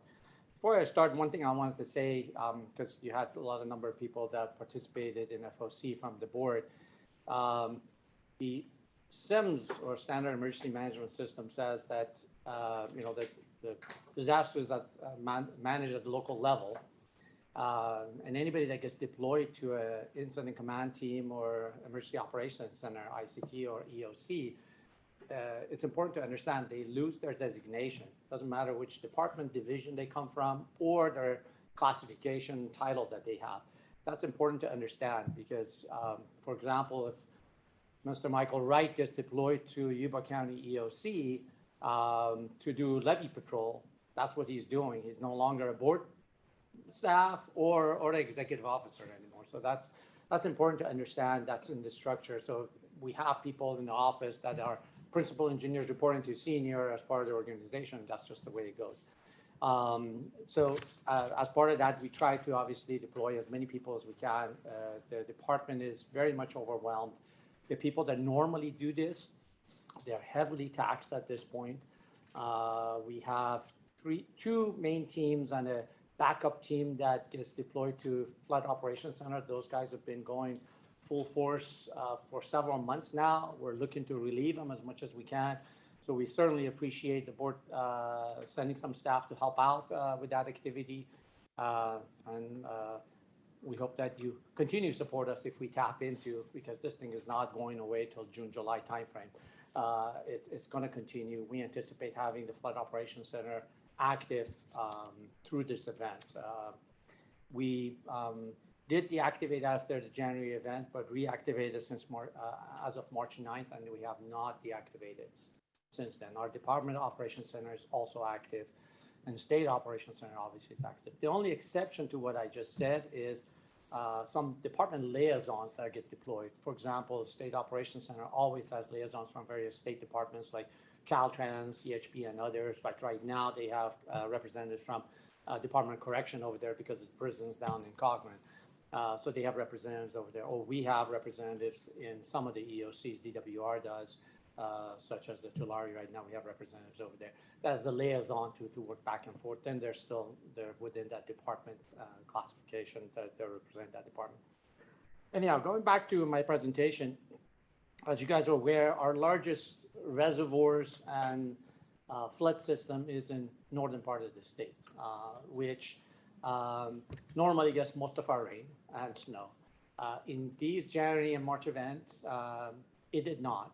Actually, it had the lowest, as far as the percentage-wise, the amount of snow that we have. It was in Northern California, which was close to about 140% of snow that we have. However, the central and southern Sierra got a lot of snow and a lot of rain. Initially, as everybody has mentioned, our reservoirs were empty, so they could handle it. We had a lot of localized flooding from the local creeks and drainages and so forth and so on. But the main systems held up pretty well, actually. And that was actually a lessons learned for us, that if we have capacity to manage the water, we may be able to get through it. And doesn't necessarily need massive levees or anything like that. As long as we have capacities, we can manage it. We'll be able to get through any kind of storm. So that's something that was a sort of an alarm for us, is how do we manage in the future as far as flood projects and what is it needed? And that's an important note, which as far as reservoir capacities and so forth and so on. The central and southern Sierra do not have that large reservoirs or huge flood system to be able to carry it. And they have 200, in some areas, close to 300% of snow sitting up there right now. As the Sacramento said, they're basically out of the thick of it. They're actually in the recovery mode already, while in San Joaquin and southern portion of that, we're definitely just at the beginning of it. The San Joaquin, as you heard them, the local LMAs and the flood control agencies are getting geared up to manage the snow and we're hoping that it would be a mild spring. We won't have a hot spring like we did last year, getting into 70s and 80s very quickly. If we have that, hopefully the snow would melt slowly and it wouldn't cause as much problem for us as if we would if it gets really hot really quickly and the snow melts a lot faster. A lot of the system is to capacity, unfortunately, and that's causing, you know, the ongoing water on them is causing issues for us. The Flood Operations Center right now is engaging, it used to be daily, now it's Monday, Wednesday, Friday calls with San Joaquin regional agencies. We have a flood flight specialist in the area, along with geotechnical engineers. They're evaluating various sites, and they're participating in once a week meeting with San Joaquin River Cooperative that's gathering over there. So we're getting engaged at all levels, trying to help out. We do have FOC representative in San Joaquin EOC at this point, along with a flood flight specialist, to ensure that we have the information back and forth and we can be responsive to their needs as it's happening. And we are currently doing models for a number of areas such as RD 2094, 2064, RD 17, and 2069. And more requests are coming for us to do modeling in these areas. And these are areas, obviously, that we have plenty of information when it goes back to Central Valley Flood Protection Plan and a lot of studies initially that was done and all the work that has been done over the years. We have a lot of information, so it's not, it's an easy task for us to be able to do modeling for them, to give them information based on what we anticipate to happen from the snow melt. As far as San Joaquin goes, we've had a couple of large projects that have been, or is being completed or has been completed. We had a big one, about $500,000 in RD 2094, which was a 200 feet long water site erosion on the left bank of San Joaquin River, which was encroaching into Levee Prison, and that work was completed on April 6th. We have another big one in RD 2064. There's a number of projects in RD 2064, which is about $3.5 million project that is anticipated to be completed on April 19th. That is again on right bank of San Joaquin River. It's a seepage site that we have a contract on. You were asking if we have any contractors working. These are all contracts. Work that we did help the design, and we have the contractors actually doing work right now on their emergency contracts. In Merced County, I think this was discussed where we had a large wind-driven erosion where we did wave watch protection, which was completed on April 8th. And there are a number of sites that are being evaluated. One was Oat sites actually that had boils that we were ready to actually issue a contract on it. As the water receded, we realized that it was not necessary, so we backed off of that. There's two sites in RD 2064 that's being evaluated right now. We have people out there right now looking at it to see what needs to be done. And we anticipate to have a large number of sites. I mean, our guess probably is 20 plus sites that we will have to deal with from now till June as the storm event continues. I'll stop at this point, see if you have any questions. Sorry, I didn't have any presentations or pictures. I just, you didn't have the experts coming in to actually give you much better presentations, so you got me, unfortunately. Oh, we'll get that at some point. Thank you for that. Any questions or remarks that you want to hear from DWR? Well, do you have more that you're doing, or was that it? I know, because it sounds like you might have more that you're going on to. So I was going to talk a little bit about the video that you guys are going to see. I'm just going to give you a sort of a lead to it. That's about it. Well, then, Cal has a question. Yes. I'm like a broken record on this, but I was like earlier today we talked about Mendota, Firebaugh, Dos Palos, Tranquility. Sorry, you can just yell at me next time. Sorry. I'm just really curious about that reach of river in there and the bypass and how that might look. I've seen that twice. I'm more than that, but twice in my lifetime. It's been really, really bad, and it feels like that could be that way again. So I'm just curious to always hear from everybody what they think. That is definitely some of our areas of concern just because of what you talked about, historical, and we are working closely with the locals. As I said, we have a representative at the EOC trying to provide as much help as we can. They're taking the lead at this point, and so far they're doing a good job of moving the water around. But as the assistance is needed, then we're there to help out. I mean, the unique thing about flooding is that, most disasters, they have to go through the process of local to jurisdiction, to op areas, to state, region, to get to Cal OES before Cal OES comes to the department and says, help out. But during floods, they can call us directly. FOC is actually is available to them. They can call us directly at the jurisdictional level, the RDs, and we can be out there sending flood specialists and helping them out.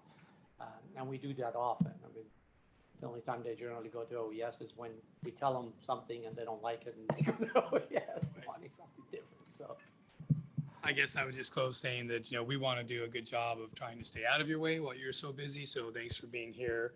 And we're not trying to go down there, but also if you need something from us, there's something we can do, we want to do it. We want to be team players. I don't know what we can do, but whatever this group can, we'd love to be helpful. I think there's a lot of, in an after action scenario, I think there's a lot of lessons learned from this whole event. It was kind of unique. That we should be looked at, especially in the very southern part of the system. As you know, that part wasn't included in the Central Valley Flood Protection Plan, so we don't really have much information from that area. Yeah. We know very little about it. I mean, can anything be done about that or not? I mean, we still don't have any information, and we've been at it for a while. So it's like we're collecting the historical data all over again, right? Exactly. In real time. So, which the rest of the system, we're actually pretty astute about it, and we can do a lot with the rest of the system. So those are some of the after action stuff I think needs to be looked at, and that from a policy perspective, I think that's where you guys come in, regulatory policy, and see what can be done on it. Great, thank you. We are ready to do that. I know there's conversations about that and about the crisis that everyone's facing. I mean, number one is to prepare for what may occur if there's a warm snow melt. There may be some geographic and linear limits to the state plan of flood control, but the Central Valley and the Central Valley Flood Protection Board has a larger jurisdiction. So this clearly has shown that it's time to pay attention and to come up with solutions. Member Grego? Thank you for your presentation. And I'm kind of curious, I know how things were in Yuba County when the waters got pretty high and there was that threat, the different levels of threat. How are the communities handling this right now, and what is happening to prepare them for what might come? The communities are very stressed, as you heard from a number of presenters. They're working around the clock. All their staff, even their executive, some of their executive are out on levees doing patrolling and checking stuff out just because there's so much to do. So they're very much stressed. We are trying to be there and support them as much as we can to get flood fight specialists and others to them. We have a lot of material staged throughout the area, throughout the state actually, that we move around to assist. For example, our Stockton yard was completely depleted after the January event. Pretty much, I think we had over 1 million sandbags that went out after the January event, and we replenished that quickly, trying to be ready to be able to respond. So we're there to support them as much as we can. But again, as Mr. Vine said, it is a locally driven event. Disasters are locally driven, so they're basically call the shots, and we're there to help support them. Thank you very much. I really always look at the perspective of the locals, like the schools, the hospitals, care for the elderly. I know those are the first things that we did was go to them and give them the opportunity to move to higher ground, and I just don't know, how those plans are working out. And I'm hoping that, that I'm sure that there's those considerations being made. A lot of those considerations happens at Cal OES, not at DWR. DWR, we basically concentrate on flood fighting and flood protection and that kind of stuff. So the Cal OES deals a lot with evacuations and, which areas to get power restored, because they're in direct communication with utility companies, and they can direct at prioritizing certain areas over others. So Cal OES manages those portions of the disaster, not DWR. So we don't do those in FOCs. We're basically concerned on flood aspects. All part of the flood fight, all part of the protecting lives and property, key infrastructure. Okay, any other comments from the board? We're going to be able to see a video of the press briefing, which will provide So us, we had I think, or something. You got a video for us, is that right? Yeah, we had an excellent press briefing on the 11th.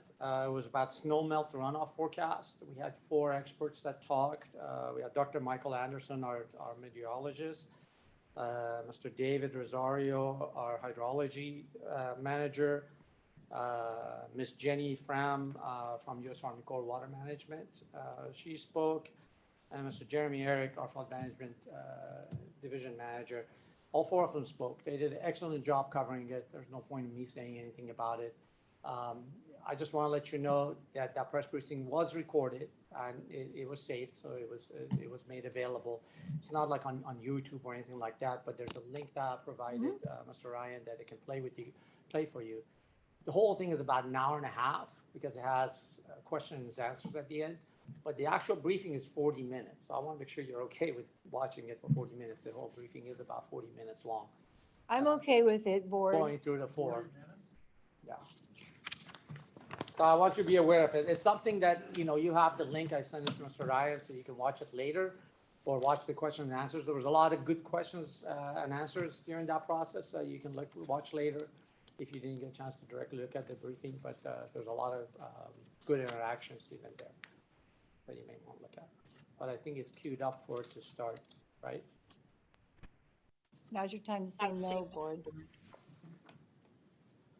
Let's go. If we just decide we're done, we can stop it. Thank you. You are a state climatologist. Good afternoon, everybody. Let's head to the next slide. All right, let's start with a little talk about the pivot we experienced this year.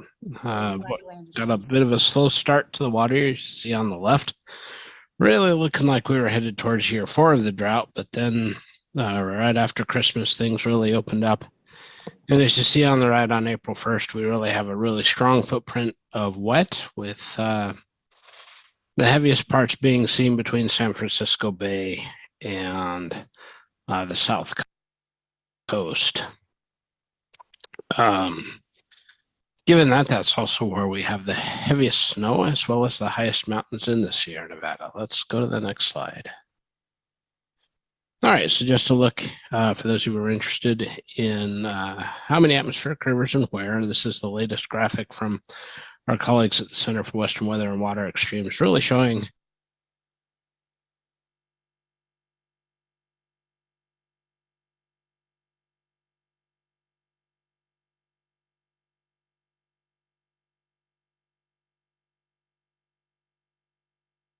Sorry, the file's really big for my computer. Give me one moment. It looks like it's buffering.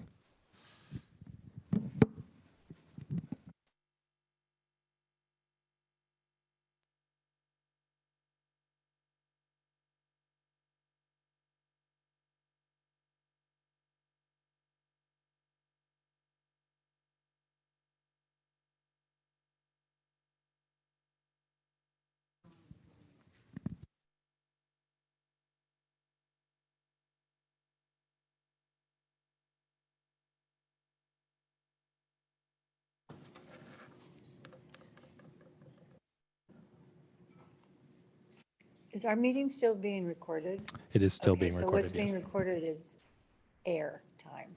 It's yes. You guys are on screen right now. One moment. I Because apologize. the video's pretty hefty and trying to bring it forward. Yeah.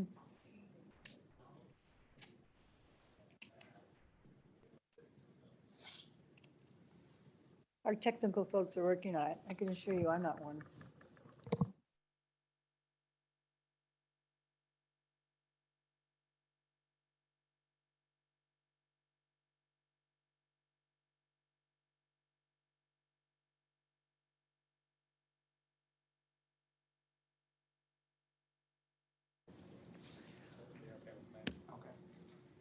All right, an alternative to this would be for this link to be forwarded to board members, so we can watch it in segments when we have that opportunity. Ramirez? Hang on or do that. Johnson? Do that. Grego, do that. Joe's probably already seen it. All right, it's all right with me. We were trying to respond to everyone saying, what is GWR doing? And the answer is a lot, very busy. Thank you for giving us an overview of that, and I think that we know it. I really appreciate all of our stakeholders and partners from local areas who came and presented that information today. Our purpose was to give a forum for that discussion and interchange. Really very much appreciate the effort and the information that our staff all presented today. That was excellent. We wanted it, so I wanted you to know that very, very well received. Mr. Yang told me during the break that what he needed to say and prepared to say has already been said. So thank you very much for preparing that. We'll find a time for you to shine, but it won't be today. Okay. Mr. Sabagian, thank you very much. Appreciate your patience. Hopefully what you heard from locals was just reinforced for what you already know, and you could share it with folks.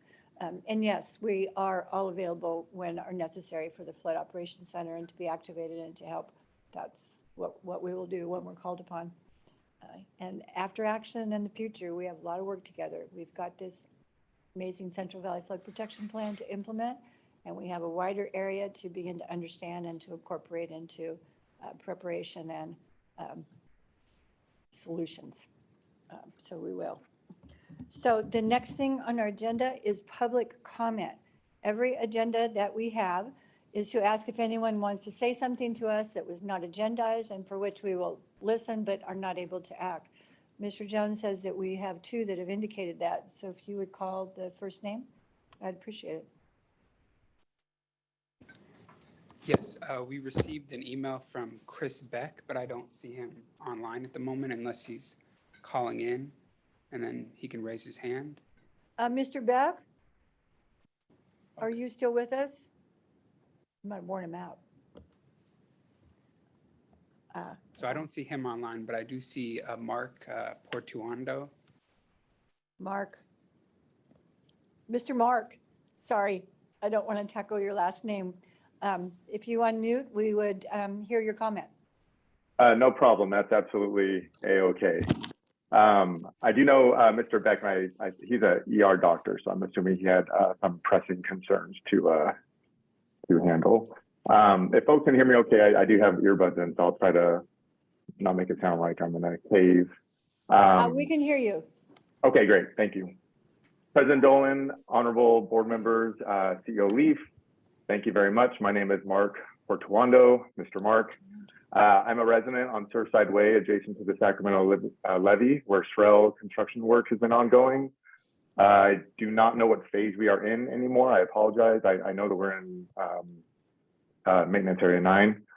Recently, the temporary fences on Surfside and Benham Way have been removed, essentially creating a levee crown open to the public through multiple private properties, which has already resulted in public safety hazards. For example, I've already had one heated altercation with an individual when I told him that it was private property. He refused to leave. Another example of my elderly neighbor who is in a wheelchair. She's seen a man on separate occasions taking pictures and videos of her backyard, again, not leaving. And for an item relevant to this workshop, we've already had homeless individual camping on private property and cutting into the levee shelf. So I fear that, the same problem that we had back in 2021, also where individuals on dirt bikes were coming up and down the levee, it's going to happen again now that there are currently 0 barriers. And this is and will continue to be a public safety hazard. Residents must be able to protect themselves. And furthermore, having the fences removed and allowing free public access before an actual adequate plan has been fully vetted for us and finalized is a change in the status quo. So we're going to see more destructive camping, people cutting trails down to the water for fishing and other activities. And I also want to flag that we know that when this pack melts, we're going to be in another flood event. I was constantly witnessing individuals up on levee, back in January, and I mean like groups of cyclists going 20 plus miles an hour during the flood fighting activities. And I sent an email to staff just saying, hey, someone's going to get hurt, when they go around some of these turns and there's a maintenance truck there. So there needs to be some policy in place during flood fighting season. We've asked the board repeatedly and city staff for assistance in this matter, knowing that the applications for the existing cross levee fences will take some significant time. And any city plan for a proposed trail, as we know, is years away, according to their own project lead. Each agency says it's not their jurisdiction. Honestly, I'm growing a bit weary over this. I respectfully urge this board to use its discretion and authority to re-erect at least temporary fences at the private properties at Benham and Surfside Way. This board can identify and direct the appropriate staff to expedite encroachment permits to allow temporary fences. They're the same exact types that were used during the trail construction phase. They did not hinder any maintenance efforts during the historic flood season. We ask that those be installed on those private properties until at least the permit applications are heard or the city's plan goes into effect, whenever that may be. And then I also ask again for the board to figure out some type of policy or workshop surrounding individuals on the levee during flood fighting season. I think that's a major hindrance to the maintenance operations, and it will continue to be one and only get worse. Thank you very much for your time. Thank you, sir. Your comments are definitely heard. Thank you. I know at this point, just public comment. So thanks for your patience. We'll listen to you. Did Mr. Beck show up? Mr. Beck did not show up, but we do have several hands raised. Oh, we have some more hands? Okay, well, let's start. How many? 2 hands. First, we have Jessica Gunther. Miss Jessica Gunther, you want to unmute yourself? We'll hear your comment.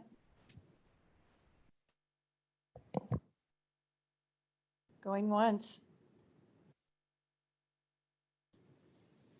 Ms. Gunther? Going twice. She's unmuted, so she should be able. We understand you're unmuted. You can begin to talk.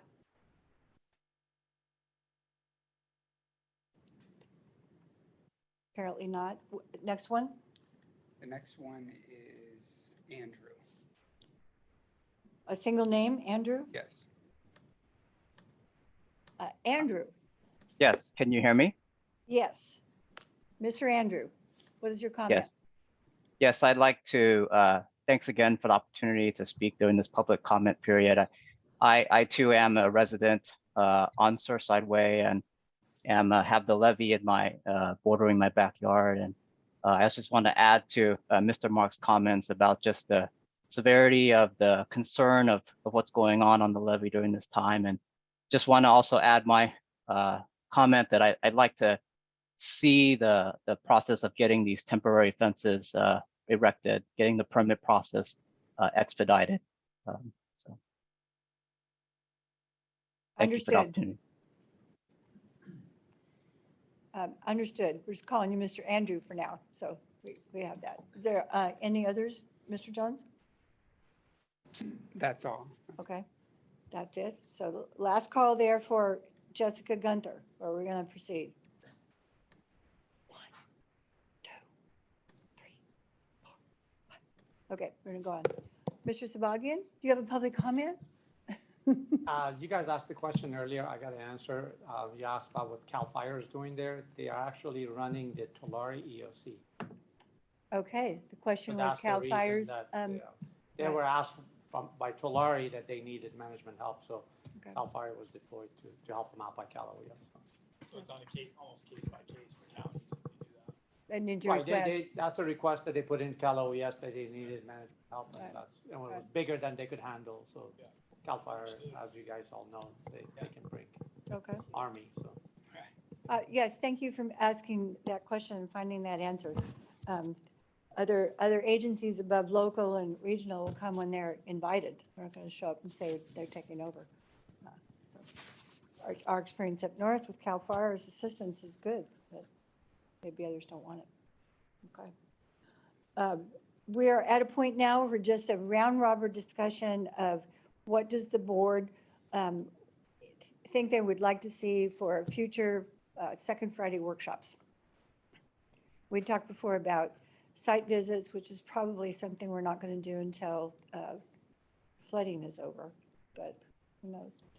We'll go this way. Member Grego, do you have some topics? For me, I don't think it will be a surprise for my board members to hear this, but, you know, and as it was stated by our last speaker, Cal OES does evacuation planning. And for me, who's been through 3 evacuations and felt like none of them were very smooth, I'd like to hear from them. You know, there's a lot of variables.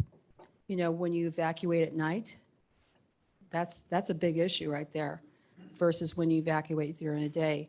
And I like to have that discussion of how we evacuate folks in an emergency. I mean, 1986 was the largest evacuation in California's history for the Yuba County area and surrounding communities to leave that area. Communication is always an issue. At that time, the communications between state and locals was not available. And so that communication broke down, which meant that evacuations didn't go well. So every time you have an evacuation, you have learned, you know, lessons learned. And I'd like to know where we're at when it comes to evacuating communities. Okay, noted. Mr. Countryman, any topics? I don't know if this is a good talk for a workshop, but my big interest right now is the LOI process and what can be done to accelerate it. And I know there'd be a lot of interest in that. Okay, noted. Mr. Veep? I mean, we're waiting until the floodwaters go, but as I've said a few times, I'm very interested in, you know, not in our specific scope, but sort of in our authority, all of this new Tulare Lake that's, you know, reoccurring again. And would love to be able to go down and get our hands around that a little bit better and actually see it and spend some time. Okay. We'll skip me. Member Johnson. Thank you, President Dolan. I have a couple of suggestions, and one is, for lack of a better word, a workshop on lessons learned. And I think, you know, what I have in mind here is some of the questions that I had overlapped directly with Board Member Grego earlier, asking, you know, where we're seeing failures. Do they line up? How do they line up with inspection reports? Were they predicted? You know, are the reports serving us well? Can we learn? Are we seeing issues where there were encroachments? You know, what does that tell us about how we prioritize things or the pace of our, you know, compliance program? And then also, just as we were talking today, you know, we had a bunch of examples of really good lessons learned coming from the audience kind of organically. And I think it would be in our interest to, you know, try to collect those and help get them out so they don't just stay in the room, you know, for the people who happen to hear them, but for you know, for others who might have a similar experience but didn't experience it this year, so they don't have to learn the hard way next time around. And it might be actually that, you know, I don't know if this is one workshop, but I can imagine having one workshop where we're going to our closest partners and asking them to think, but then also inviting, you know, people from around the state to come in with ideas, and then taking a little bit of time to digest and think about, you know, do we put this into a white paper or, you know, briefings, and coming back a second time and asking, okay, what do we do with all of this that we're learning from the lessons learned, and how do we think about it? And you know, timing wise, Megan noted that even on the Sacramento River side, they're going to be, you know, learning things for a while as the water recedes. And I suspect that on the San Joaquin side, it'll be, you know, quite a bit longer than that. So we'll have to think about how to structure these, if there are things that we're learning now that we want to be acting on versus things that we need to wait longer to collect. And I have more, but we can keep rotating if we have a discussion. You're filling up our What's your calendar. pleasure, President Dolan? Yeah. Okay. Keep going. So, beyond that, we've talked quite a bit late last year as we were adopting the flood plan about keeping an eye on implementation and using board meetings to report back and provide information and transparency about who's doing what and who's responsible for what, and cheering each other on and holding each other accountable and such. And it might be worth thinking about whether, I definitely want to think about how we structure that feedback, and whether it's periodic reports at the meetings, or whether we structure workshops on some of the topics. And I can imagine workshop topics, particularly if we go back and look at the resolution for things that we assign to ourselves and said, these are things that we intend to do over this time, coming back and workshopping those items. Some of those would come up naturally, and there's overlap between what's in the plan and plan implementation and just things that we're doing, like the DF program and feasibility assessment and regulation updates. But I think all of those are potentially good topics.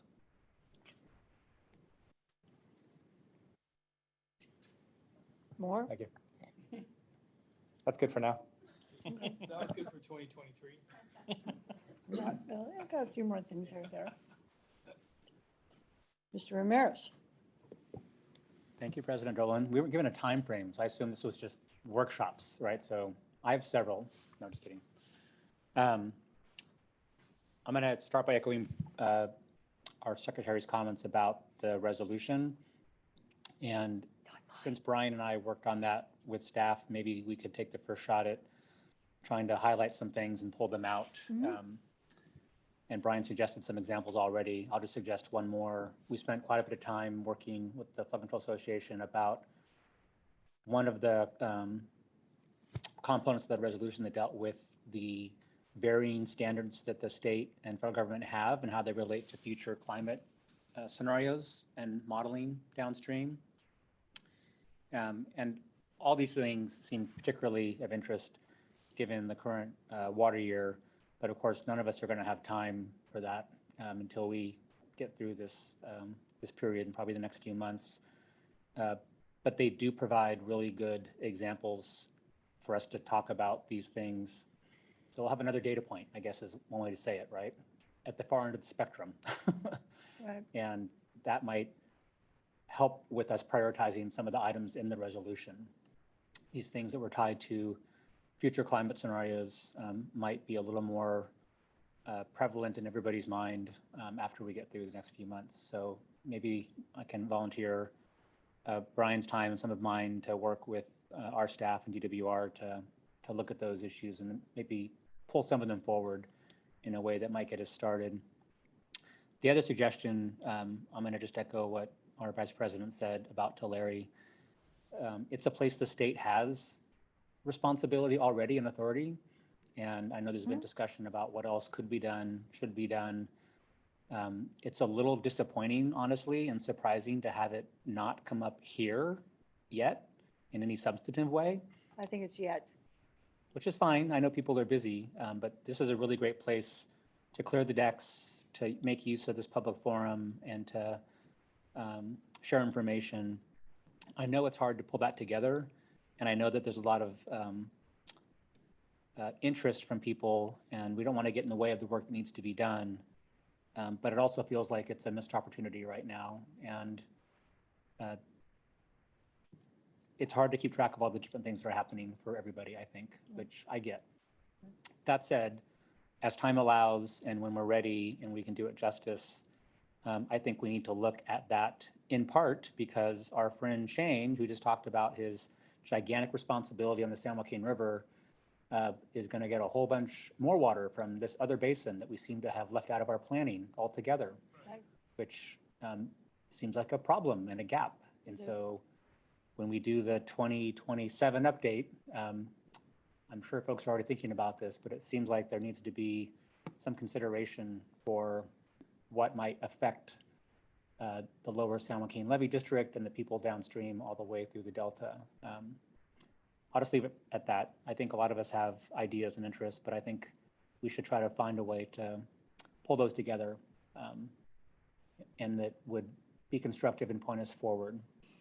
In the meantime, I'm really grateful for the things that we heard today, especially from our staff who are out there in the field responding. I think that's great experience and provides a real great lens into what's happening from a personal perspective. So thank you all for doing that. It's really helpful to get your perspective.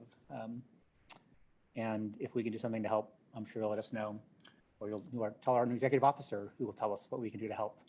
Maybe get him out in the field also. Take him with you. That's it.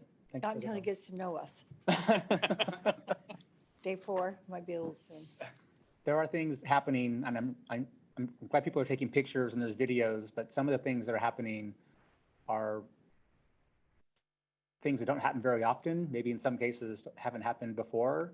And it's great that, you know, we get Shane calling from the right bank of the almost said the river, but he was in the bypass. Next time we'll give him turn his camera on, right? Because these images are really useful and important. And we got some of that flavor today from our staff. And so I know that people are capturing that. I just think that there's a lot of great information that is being collected, and hopefully it's going to help us illustrate some of the things that we were talking about hypothetically in the fall. Shane Schwartz does almost a daily report, and it has charts of releases, flooding areas, and photos and video. So we can tee something up in a meeting where he actually can show that to us.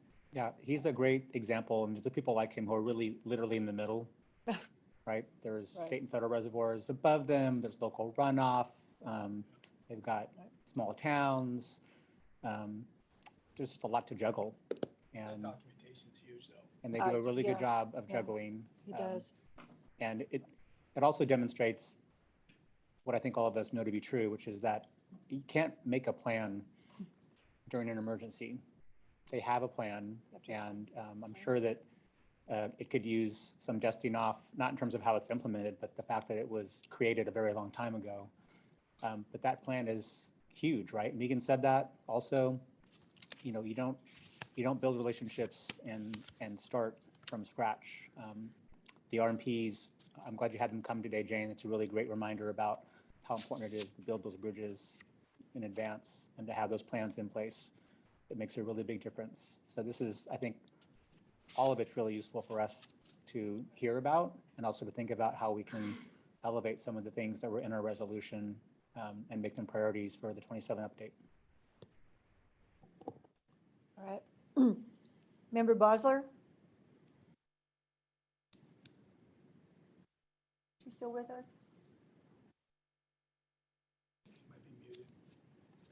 Did she chat or indicate that she needed to leave? Is that a chat that is, It's not from Board Member Bosler, though. okay. You're going to get those chats to us. This one is Yes. 3 Yeah. screens long. Okay.